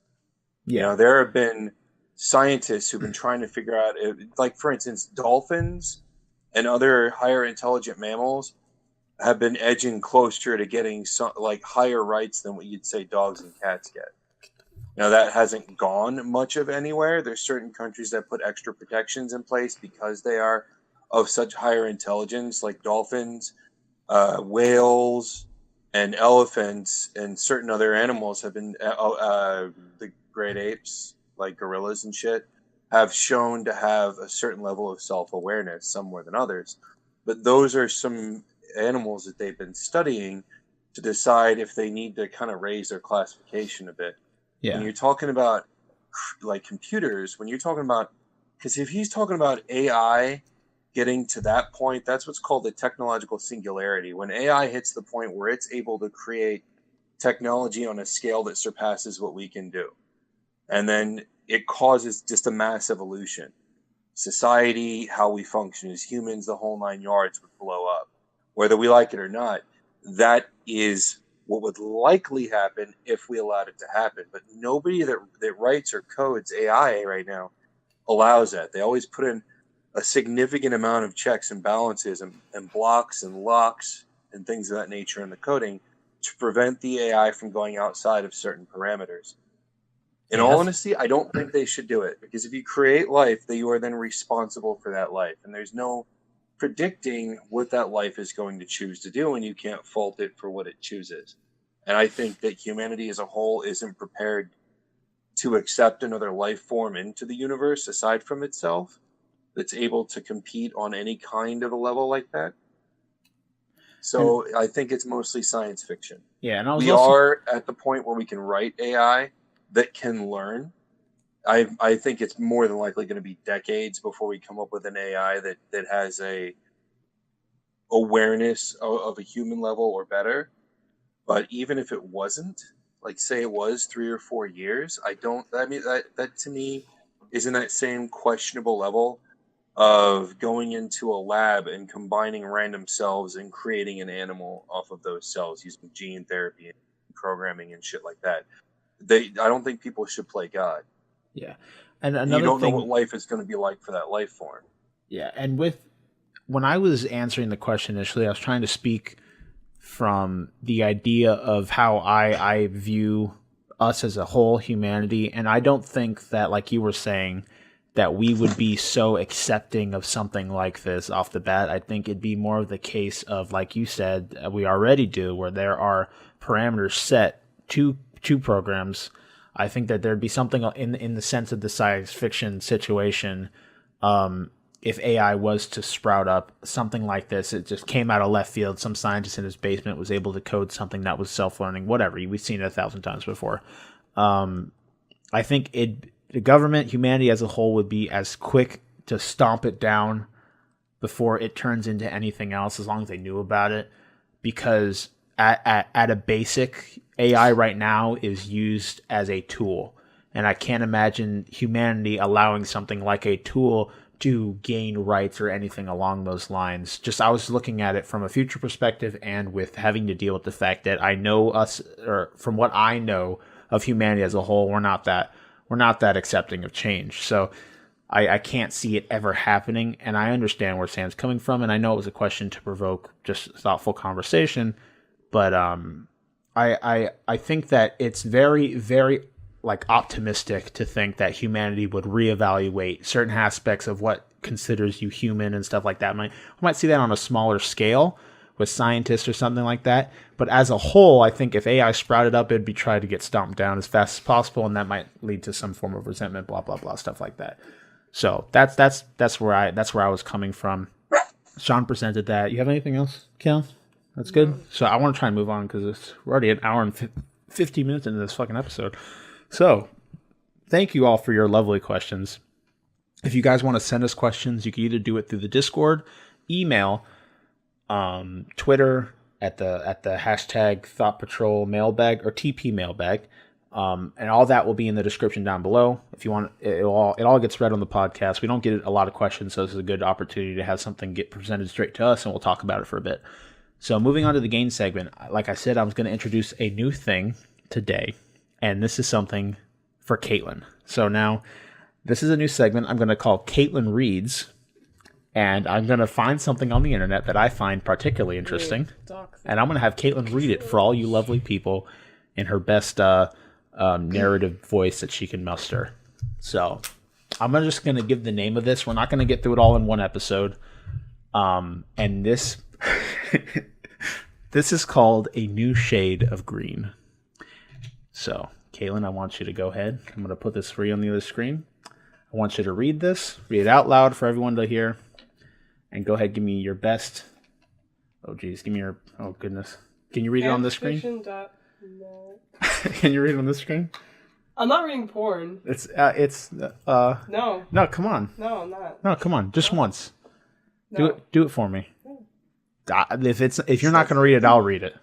All right, Kyle reads. There we go. Why don't you want to be porn? It's not that bad. Just read it. Go. How about we take turns? Come on, we'll each do a paragraph. Nope.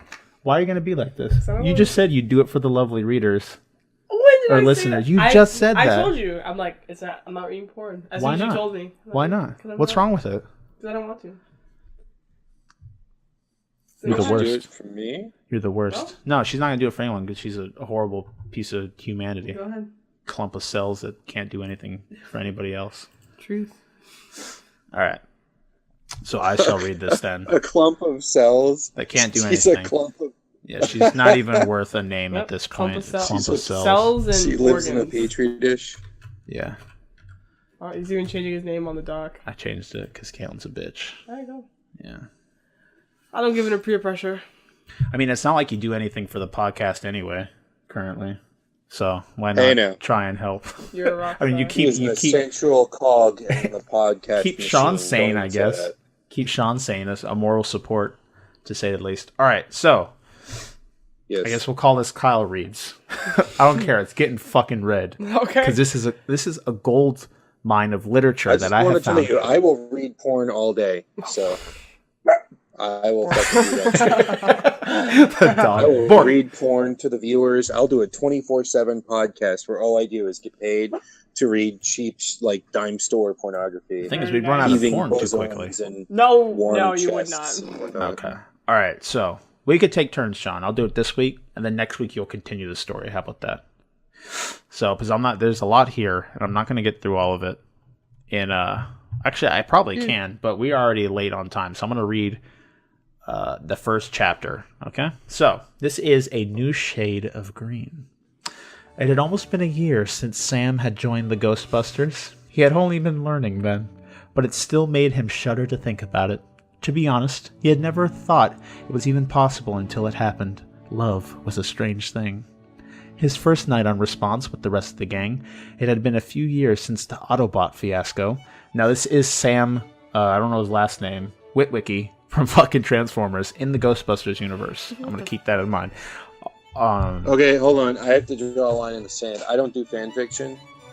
Okay. Oh, It's man. against my religion. Let's let the best type. It's against my religion. Against my religion. my religion. I guess Fan it will be. fiction, It will be Kyle Flash. Reads then, because I'll read everything. Flash fiction is against my religion also. Okay. So his first night on Response with the rest of the gang, it had been a few years since the Autobot fiasco, and he craved more in his crappy existence. His girlfriend had left him, not Megan Fox. His car had left him. All he had left was his penthouse apartment and his trust fund.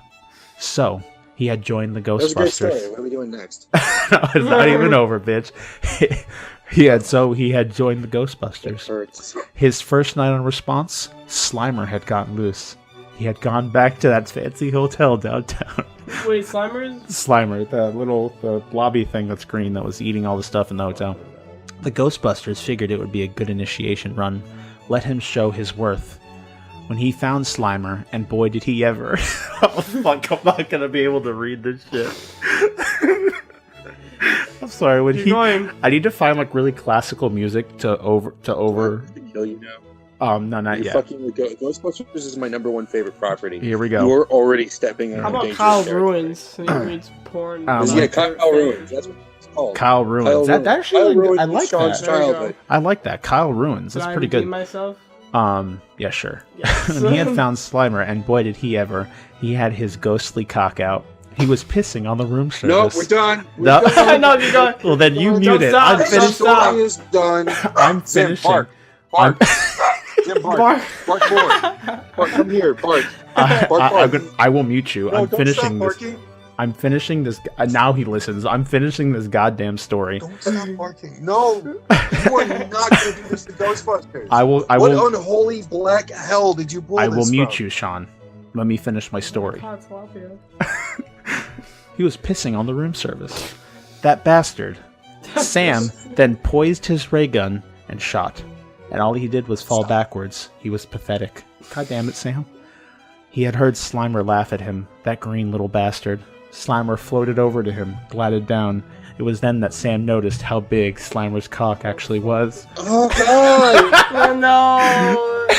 No. It had to be at least... I even asked you nicely not to do that. It had to be at least 3 feet long. Christ. And that was soft. Slimer then... God damn it. Slimer then... Somebody text me when this is over. I'll just committed. step out for a You're while. committed. Go. Slimer then started dragging him to where he did not know. Within a few minutes, they had reached their destination. It turned out to be an old supply closet that wasn't used. Sam thought For the love of God, it won't let me hang up. Sam thought he saw some blood on the floor. Is this where Slimer's body had died? And then he felt something. Soft moving? Maybe a mouse? No, it was under him. And on top of him? It was then that Sam realized what was happening. No! Slimer was taking off his pants. Was Slimer going to rape him? Slimer wears pants. He's taking off Sam's pants. Come on. He tried.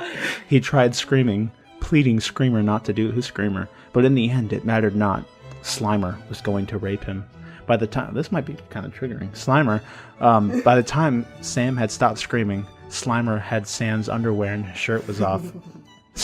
Sam's cock was involuntarily hard. Slimer was jerking him off. It left a trail of slime on his wiener. I'm gonna stop saying cock, I feel dirty.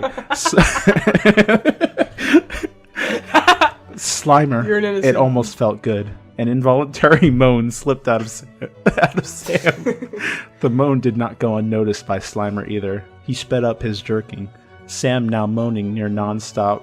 He thrusted his hips in the air, begging Slimer not to stop. He was reaching his climax, shouting, "Bumblebee!"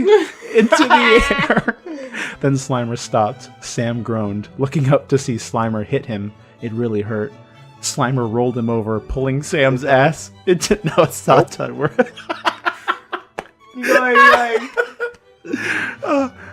Sam's ass into the air. Slimer stuck his finger into Sam's rectum. He was spread slime.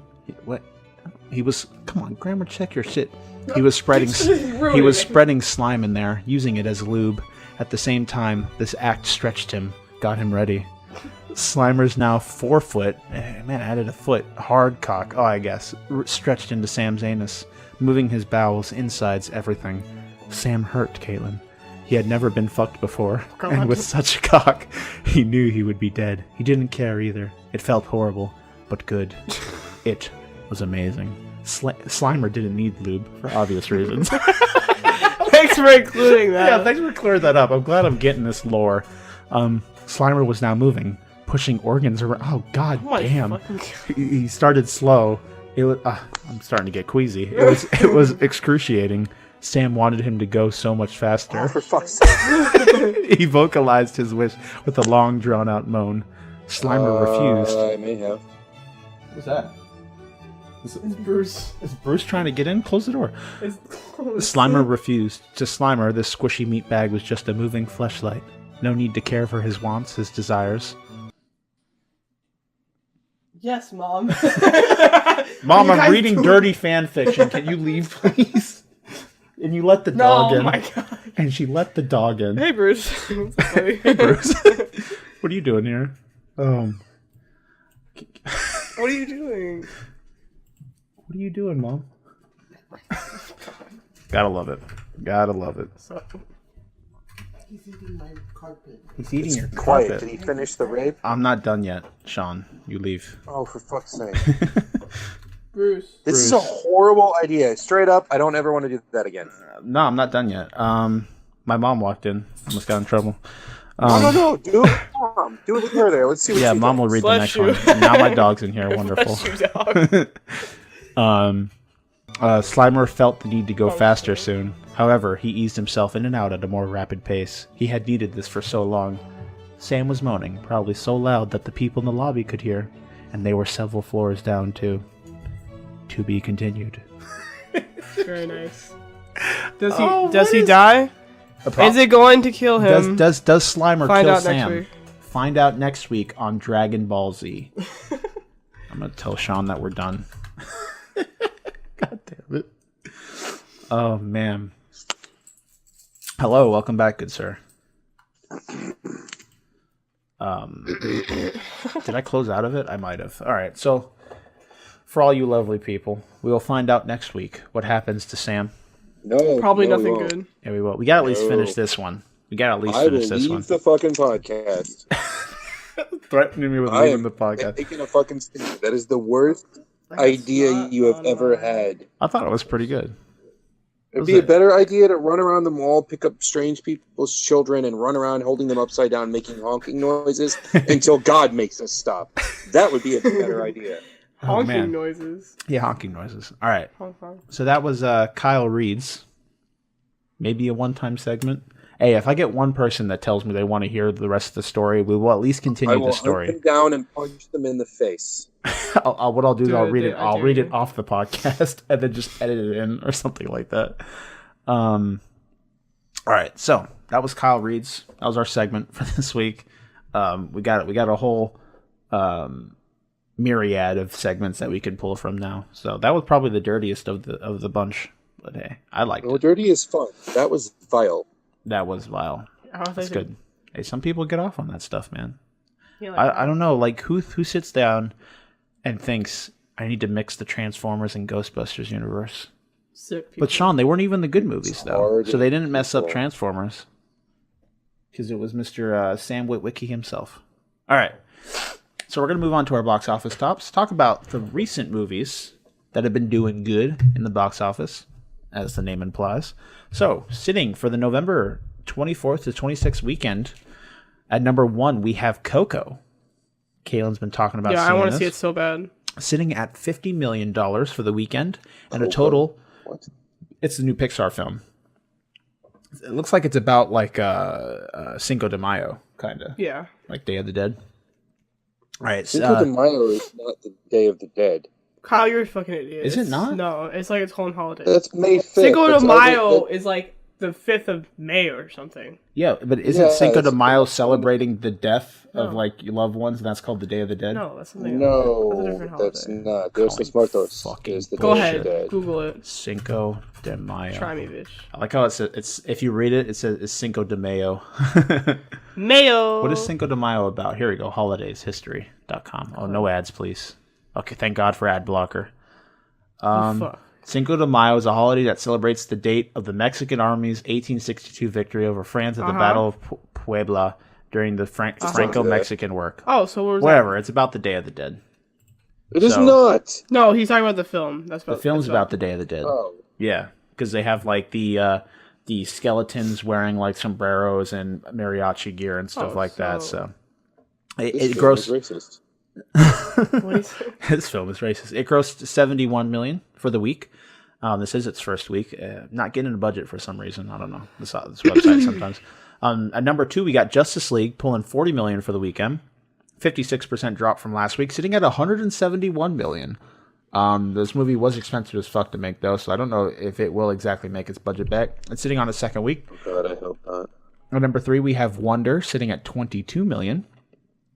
With a total of $69 million. It is also in its second week. At number 4, we have Thor Ragnarok making $16 million for the weekend, sitting at a total of $277 million. What I would not do to have 1% of that. What you would or you would not do? What I would not do. Wait.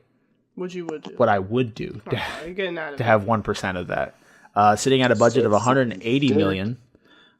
Dude, I told you guys. We already explained the situation. We didn't talk about it on the podcast, but we'd have to get into that one time because that's something you have to explain before you say sucking dick for money. So we have the fourth week.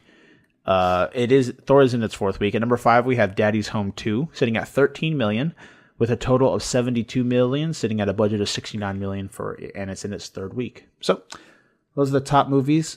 We have not seen any of these. We talked a little bit about Justice League. I know Shawn has seen Thor, but movies are making money. So it's interesting. I wonder if Justice League will make back its money. Probably once it goes international, it'll probably make it back on like post box office sales and stuff like that. And I can't see it not doing that because it's just got superheroes plastered all over it, and other countries love that shit. So For some fucking reason. hey, it's all about that. So those are your box office tops, the movies that were doing well.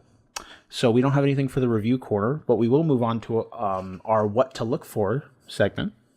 this podcast is just full of segments. But these are the games that are coming out in the next week, coming up, that you guys have to look forward to. So we have Resident Evil Revelations 1 and 2 coming to the Switch on November 28th. We have Little Witch Academia, Chamber of Time, coming to the PS4 on November 30th. What? And that's actually got me really excited. I want to see what... I remember we read an article about it a long-ass time ago. Also, Shawn, I don't know if this is real or not, but I've heard that Bandai Namco might be making a Hero Academia game. Like a fighting game. And that shit's got me pumped. That would not surprise me. What? That would not surprise me. I've been expecting that. Yeah, that shit would be awesome. And it looks like it's done in like the cell shaded kind of look. So it looks really cool. Well, it was just like one screenshot, so I don't know if it's real or fake. We also have Siberia 2 coming to the Switch on the 30th of November. We have Doom VFR coming to the PSVR and Vive December 1st. And finally, we have Xenoblade Chronicles 2 coming to the Switch on the 1st of December, which is what got me pumped too. But Little Witch Academia's got me a little excited. I want to see if maybe they'll have it on Steam. I don't know. I'll need to look. They've done shit like that before. It's so funny, Shawn. Every time, like, if you go to like the new and trending on Steam, almost always there's like a nudie anime game sitting in the top 10. Always. It's every time. It's like a visual novel that's got titties in it, and it gets the little kids riled up. It only costs like $10, so everyone dumps their money into it, and they're always in the new and trending every single time. It's ridiculous. So that's what to look for in the coming week. What you guys have, again, we always have games to look forward to, so it's really cool. We only got a couple articles to talk about. Like, literally not much has happened over the past week. There's been the stuff going on with the loot boxes. That's like the biggest story. We talked a little bit about that. But I do have another article referencing that real quick before we continue. Hopefully this ad does not play. God forbid. All right, so... Sorry. As always... Oh, God, the ad. God fucking... Every time the ad went off. I wish I could stop that from happening. Damn you, GameSpot. So, we have, basically... U.S. State Representative says Star Wars Battlefront 2's loot boxes are predatory. So this is coming from Timur Hussein of GameSpot. I'm going to read through this article real quick. We've talked a little bit about this, but this is kind of like the United States are part of the legislator of the United States, what they have to say. So U.S. politicians representing the state of Hawaii have condemned the use of loot boxes in Star Wars Battlefront 2, describing it as a predatory practice that can take advantage of vulnerable people. In a press conference, State Representative Chris Lee said he was taking action in order to ensure future protection for kids, youth, and everyone else. Now, again, we not necessarily want this, so I don't know how this story will eventually end up playing out, but I'd rather not the government sticking their hands in my favorite hobby. But, I mean, not everything the government touched has been an absolutely fucking mess, but 9 times out of 10 it usually is, so... We'll have to be. Anytime you ask the government for help, there's always a cost. It was something we talked about back when we were talking about that gender conversation like 6 months ago. About gender censoring. When we had that conversation, that was like what episode? That was like 6. Kind of outnumbered or whatnot, but she held a damn good stand. And we were talking about different sides of things. And my point was you cannot cross a line. In certain things, there's certain lines you just do not cross, and you do not ask the government for help, because every time they walk in the room to help you clean up this one mess, they make a bigger. In order to do that, they have to do these 6 other things. Bring in the wrecking crew do just to clean that mess. So, yeah, they'll take the whole fucking room down to clean the mess up. And yeah, I mean, granted, they need to be there to enforce certain things, but that needs to be as minimal as possible. And I'm not saying I'm some sort of psychotic Republican. I'm not, but I definitely believe that the larger government gets, the worse it is for its people. Yeah. And so you do not want the government stepping in on video games. We need to vote as gamers, and unfortunately, gamers have not been doing that. They've just been taking what they're shoveled and dealing with it, and I don't understand it. We have a choice. Another thing with this is, again, I can't. These actions. We don't know how the story is going to play out, but these actions that are being put into place with the government stepping in the way it's not going to affect everything, because I don't think they're going to take the time to pass like laws to prevent you from doing certain things. We never know. Again, we don't know how this story is going to go, but I still think this will affect the AAA market. Licensed games, we might see changes to. But I still think at the lower indie level, which is where a lot of the good experiences come from, I don't think we'll be seeing much change, because a lot of those games don't even come from the States, come from different countries as well. So we don't know how this is going to change gaming as a whole. We need to continue to watch the story. Again, it's always good to be informed, but let me finish the article real quick. We'll talk a little bit more about it. So the predatory practice that could take advantage of vulnerable people. In a press conference, State Representative Chris Lee, blah, blah, blah. He's trying to ensure future protection for kids, youth, and everyone else. Quote, this game is a Star Wars-themed online casino designed to lure kids into spending money. It's a trap. Now, did he know that he was making that reference when he said that? It's a trap! It's a trap! Yeah, I hope he did. I hope whoever wrote his speech knew that was going to happen. He said, what happened? What? What's the best way to find coal? Just smack rocks in general. They don't have ore veins for coal. You just smack rocks. Is there a special area in the beginning or in the end no. that you get more? You have a chance of getting coal from any rock. You could also make a kiln. We're talking about Stardew Valley. You could also make a kiln that can turn. I think it was from real life. I'm like, what the fuck? No. You could turn wood into rock. You can make a kiln that will do that. Well, I just need a lot of coal. Yeah, you could also buy coal. It's not too expensive. Coal. Stop being a bitch. This is something we need to address to ensure that particularly kids who are underage, who are not psychologically and emotionally mature enough to gamble, which is why gambling is permitted under the age of 21, are protected from being trapped into these cycles, which have compelled many folks to spend thousands of dollars in gaming fees online. And again, we've seen all this before. We've seen the shit with CSGO. Kids, again, it's. I'm not going to directly blame parents. Because it's very easy for a kid to know where a parent's wallet is, get in there, find a credit card, and spend thousands of dollars before the parent even knows it. It's happened before. We saw it with CSGO, like I said. So, again, everyone's about heard enough of the Battlefront 2 shit.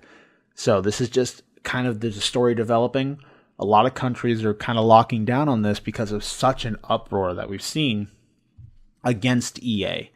And their whole game being built around this progression system. So, again, we both stated our points on we don't really want to see government involvement. And I hope it doesn't go that route, totally. But, again, the story is still coming. It's still maturing. We don't know what way this can take, but it looks like it's going along the route of at least AAA and licensing will see some regulation. So, but again, you can't just say, yeah. But even when you look down on indie games, they're not anyone to be worried about in the first place. But it's crazy to see that. I think it's still cool to see that we are capable of making such a change with uproar, and that's why the internet is such a powerful tool. So it's cool to see that because hey, Battlefront 2's physical sales are fucking 60% down.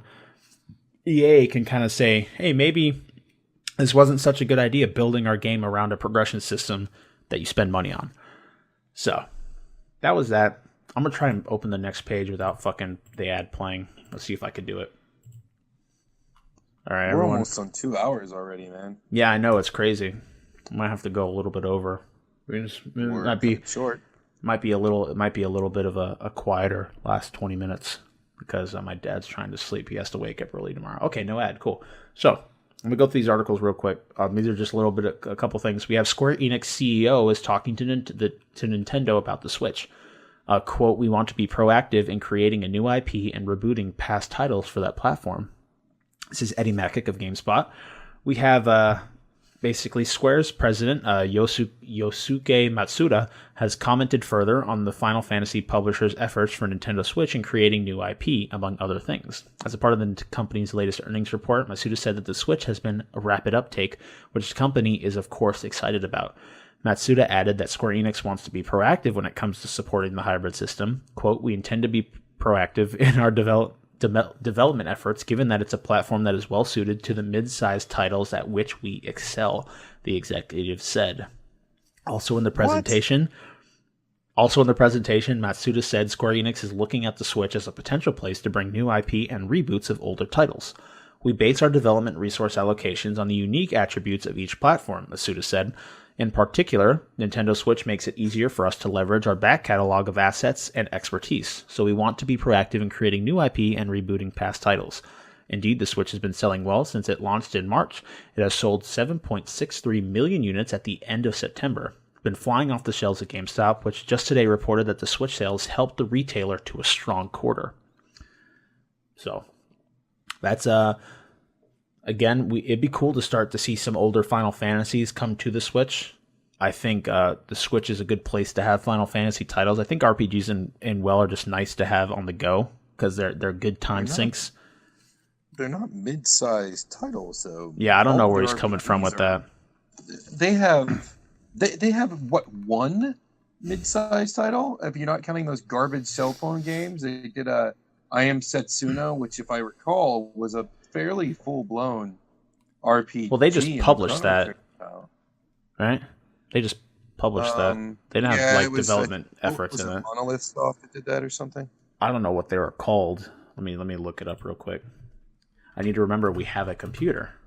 We have Google at our fingertips. Yeah, you spent enough time on it, asshole. Got him. Ah, shit. Hit me right through the heart. The developer's Tokyo RPG Factory. Although Square did publish it. That's why the music's so fucking good. Alright. So yeah.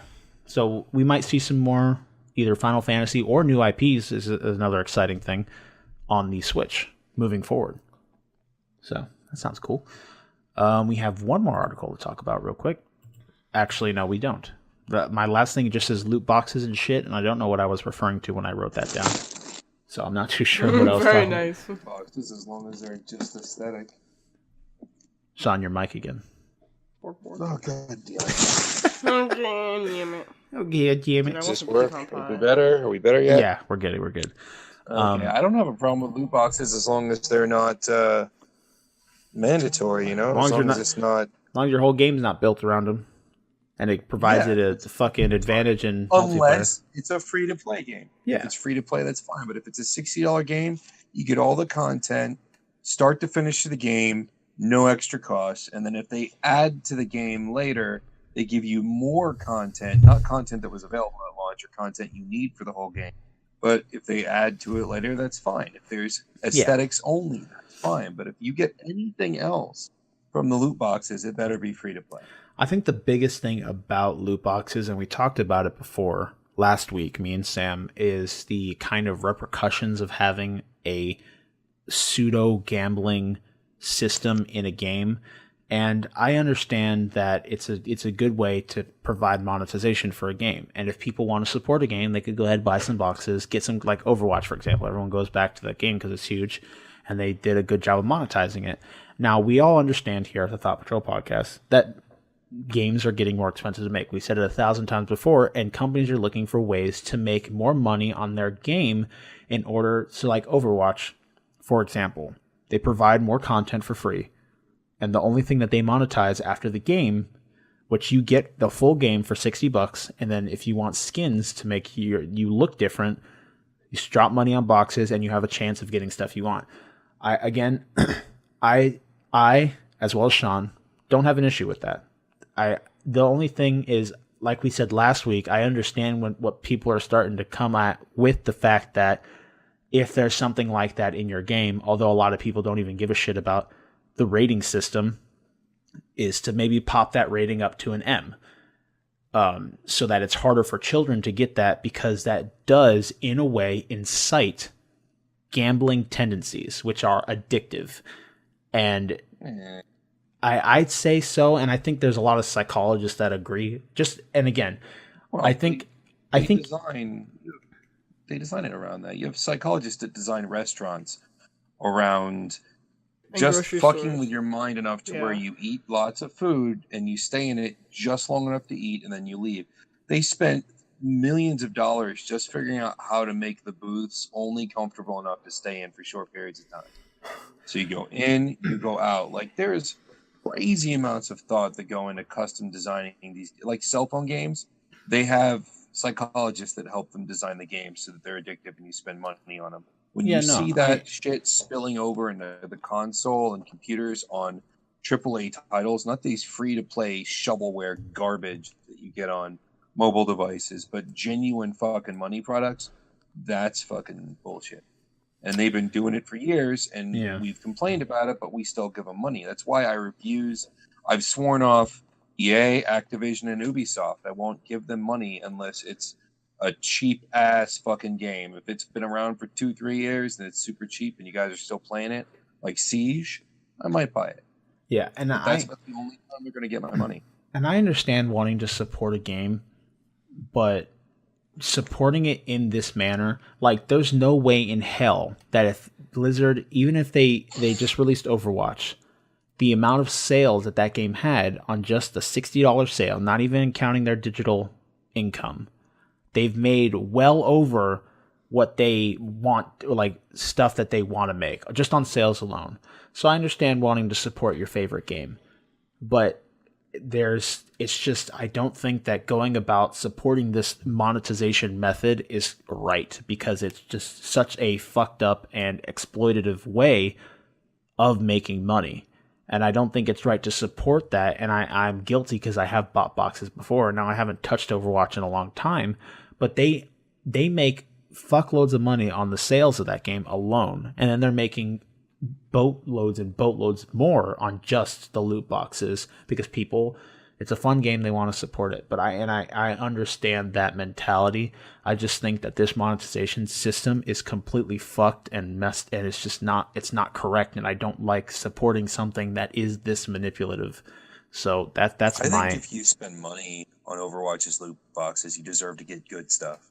If you're giving the fucking game money, they should give you good things. And the RNG at that point, is so garbage that you drop $40 and you get 3 decent things, and then the rest is fucking sprays and again, and little vocal tagline. It's garbage. It's manipulative. I mean, at the very least, it's all about exploiting you and giving you hope. It's all about giving you hope. Oh, maybe I could do something. I spent money on Overwatch was for summer, and I dropped the $40 that you and I usually do. Yeah. And I was like, because I wanted to get because they had some really fresh skins. I was like, I wanted at least 2 of them. I was only aiming for 2. They gave me every fucking skin from the year before that was the skins were very unpopular from this summer. Diva's was good and Genji's was good. That was like it. And I didn't get those 2, but I got fucking 2 weightlifter skins for Zarya. Thank God for that. But I didn't get anything for the fucking new thing except for the Burger Master, which made me so fucking angry. I gave them $40 and they gave me trash. Yeah, and that's what I'm saying. This whole system is designed to fuck you over, right? So you could throw more money at Blizzard. And that's why I think that, okay, you like the game, fine, buy the game. Now they provide you ways of in-game to get these boxes, and again, it's slow, I understand that, but don't support something like this manipulative form of monetization. You can go, why not just have it, new skins come out, cool. Make the skins $1 or something, or a couple dollars, whatever they think is right, and so you can spend the money to get exactly what you want. Why not have that as a monetization system? Because they know exactly that these boxes prey on addictive tendencies. And also, their systems are fucked. They're a private company. They don't have to disclose any chance numbers. They don't have to do anything like that. So they can fuck with numbers. They can do whatever they want to make your RNG as bad as possible. And you're just there because them dopamine triggers are going off left and right because you have a chance of getting something good. But oh, hey, look, you got like a bunch of grays and they're trading gold.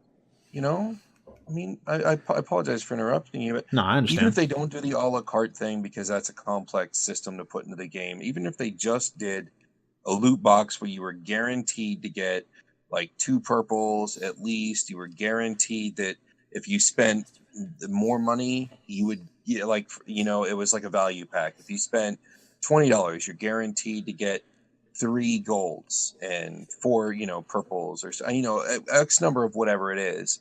You know that you're going to get good stuff. It's not a risk that you could go through 10 boxes and get 1 gold skin. You know that if you spend $40, you're getting X number of gold skins. You don't know what they are, but if you get doubles, you get the money that it would cost you to buy the skin in game.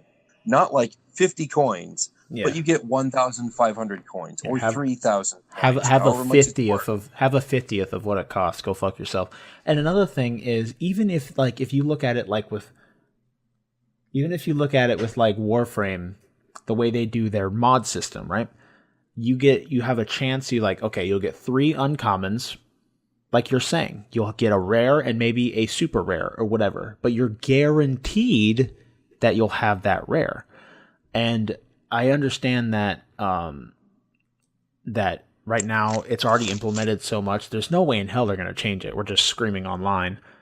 But I just want whoever is listening to kind of understand that obviously they're a company. I don't want to fault them for trying to make money, because that's all companies' MO. That's their goal. That's what they need. That's what they're trying to do. But I just want everyone to kind of understand that everyone praises Overwatch because all their shit's cosmetic, but this system in general is all about manipulating the money spender. And these chances and the fact that someone can drop $40 and get 1 good thing from it, that's fucked up. And that should be considered gambling. And I think wholeheartedly that it is, because you can drop you can drop all that money and get 1 thing that's worth whatever to you, and everything else you'll never touch. And that's money that you've lost that you took a chance on. So that's again, everyone's talking about loot boxes again. But I want to take a look at what everyone kind of points to and says is okay, and kind of just give it a second opinion. So you guys out there, you're tuning in, you can kind of understand where we're coming from. Again, we're just a podcast with a small following.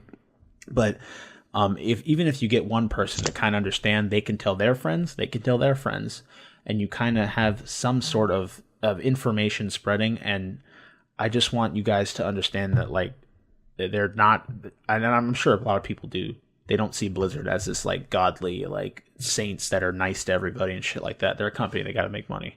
Completely understandable. I just don't think supporting any form of loot box monetization, even if you want to support a game, I think just let companies know. We did it with EA. Although they took one too many steps forward and tried to fuck everyone over, everyone else is still fucking you, bro. These loot boxes, anything that has a loot box system that, you can't say that because, Shadow of War, the loot boxes were useless. There really wasn't a point in having them. They were there, so if someone wanted to spend money, they could. But, if your only option of getting this stuff, besides a very slow in-game method, is on the same levels where you can drop a bunch of money and not get shit, and you're completely set to chance, I just think I'd rather have it where, hey, skins come out, I could spend a couple dollars, get exactly what I want, and have that. And then boom, Blizzard still gets their money. They can still release free content, and they're still making boatloads of money because everyone loves their game, and they want these skins because they put a lot of time into making them. Battleborn's loot box system was fantastic. It's unfortunate the game didn't make it. Every time you say that, going through a level, press F to pay respects. Yeah, you get loot boxes when you open chests. You'll find them. You'll just find a loot pack, and there's rare, uncommon, common, legendary, etc. And obviously, finding the better one less likely. But you play levels, and you play a handful of levels, you're guaranteed to pick them up. And you get them all the time. I got a really nice selection of, and the thing is everything you get from loot boxes, you'll get costumes. So some of this shit's cosmetic, some of it's skins or voice things, some of it's weapons or not weapons, but mods, different mods that do different things. They do give game advantage, but you don't have to spend any money to get tons of shit. I've spent 0 money on microtransactions on that game, and I am loaded with stuff. And it's just by playing the levels, the raids, doing the different raid levels, you just get loaded with cool stuff. Yeah. It's all really good stuff, and it's easily accessible. So if you wanted to buy more, boxes of random things, you're more than welcome to. But anyone has easy access to get them. That's just fast forwarding things. But somebody who spends a lot of money only has the advantage of me putting a few days worth of time. It's not like in Star Wars we had to put like 1,000 hours in to get something. The game would it handed out good stuff like candy all the fucking time. And the same can be said about other loot box systems. A lot of them are seen as something that's just superfluous, that like, hey, if someone doesn't want to spend the time to grind something out, they could drop some money and progress at a faster pace if they don't have the time to spend grinding out a game or something along those lines. And I had something, one final thing I wanted to say about Overwatch, and I don't remember what it was exactly. I don't remember what it was. Oh, and like a lot of people can come back with the retort that, hey, Blizzard's pretty good about giving out boxes, right? Every time an event comes out, sometimes they'll give a box away for free, right? Or you can get 3 a week, right? It's like 3 a week or something like that. Or you get them every time you level, and the levels stay about the same, so it's pretty fair with that. But like, I've had times where I'm like, I don't want to spend money, right? And I just decided to grind the game, played the game. I could get about 20 to 25 boxes over the course of the event, depending on how much time I decide to devote. Even with that, that's nowhere near what people speculate around the 40 to 50 range to get everything. And again, that's all speculative because that's not always the case. But it's just, they fill the game with useless shit, sprays, voice lines, because they know the more of that shit that's in the game, the less of a chance. As this game continues to increase and continues to add more and more and more and stuff, they are filling the boxes with garbage over time. Every time an event comes out, you get 10 to 15 voice lines, 10 to 15 sprays, only 5 legendary skins. And that all comes down to how they do their boxes, but the game is slowly getting filled up with garbage. So you have a less You and saw a less. that one Christmas. Yeah, less and less and less of a chance. Played 14 hours and got like 4 skins. And the RNG's so fucked. He played like 14 hours of the game total. He played it for like 2 weeks and got like 4 or 5. I think he got all the legendary skins and then a couple of the ones that are just really polished recolors. I played that thing for 3 hours a day minimum for 4 fucking weeks. I got 2 legendary skins and nothing else. The whole fucking time. And I was only trying to get 2 skins out of any of them. All I got was Torbjorn. No, yeah, that was it. I just got Torbjorn. I forgot. Just one. I got one. I got Santa Torbjorn. That was fucking it. A character I almost never play. Yeah. I got one thing. The RNG is so fucked in that game. And then I spent $40 that... I'm just fucking over. Fuck you, Overwatch. And again, just to kind of summarize, really, though we come off as just ranting and mad and stuff like that, which a lot of you will probably pull from that, because I mean it can be frustrating sometimes, especially when you have something that you do love and you don't want to break the bank trying to acquire something for it. It's just that the whole system's designed to fuck you. I just want people to kind of understand that. And if we do get to a point where people get entirely sick of loot boxes and stop supporting loot boxes, maybe we might see a return to old. Maybe, hey, skins come out for Overwatch. Every legendary is $5. So I don't know. I don't know what they would choose. If, hey, new Mercy skin. All I do is play Mercy. I love Mercy. Well, this is purely speculative. Although I do play a lot of Mercy, but I want the new Mercy skin. I dropped $40 on a box. Oh man, I didn't get it this time. That's kind of fucked. Like if you really think about it, why not just have the skin for $5? Blizzard still gets their money. They still get to put out free content for the game. They still get to monetize it, turn into a games as service. And they don't have to screw over their player base. That's all we're trying to say. That's like the bottom line. Loot boxes as a whole are just manipulative. And we've come so accustomed to them because they're in everything that we're just letting them slide by as okay. And EA, this whole EA debacle, can be that kind of flashlight that shows everyone else, hey, all these loot box systems are fucked. They're not really right. it's not good to screw over your player that has already dropped $60 on your game with these manipulative systems. And I really didn't intend the episode to turn into this kind of pseudo rant.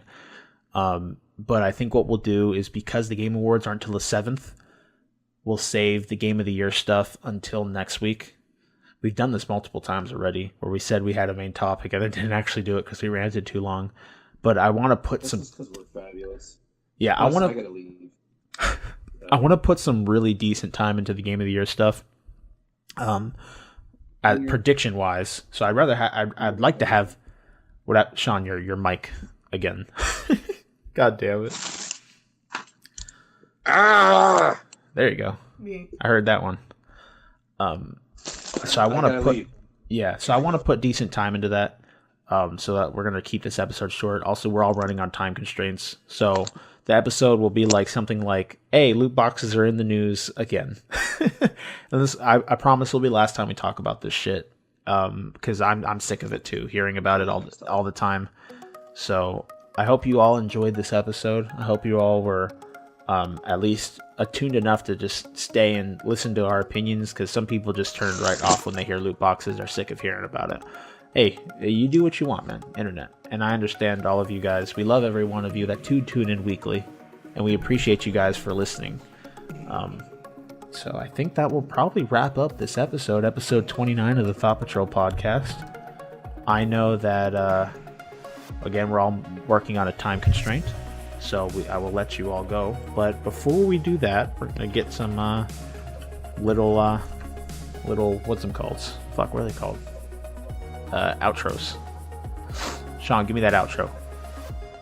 Hugs and kisses and all your pink parts. Caitlyn, you got something for the, beautiful audience? Have a good week, guys. Nice. That was edgy. I always say that. Very edgy. And again, before we go, I shall leave you all with a thought. A giraffe can go without water longer than a camel.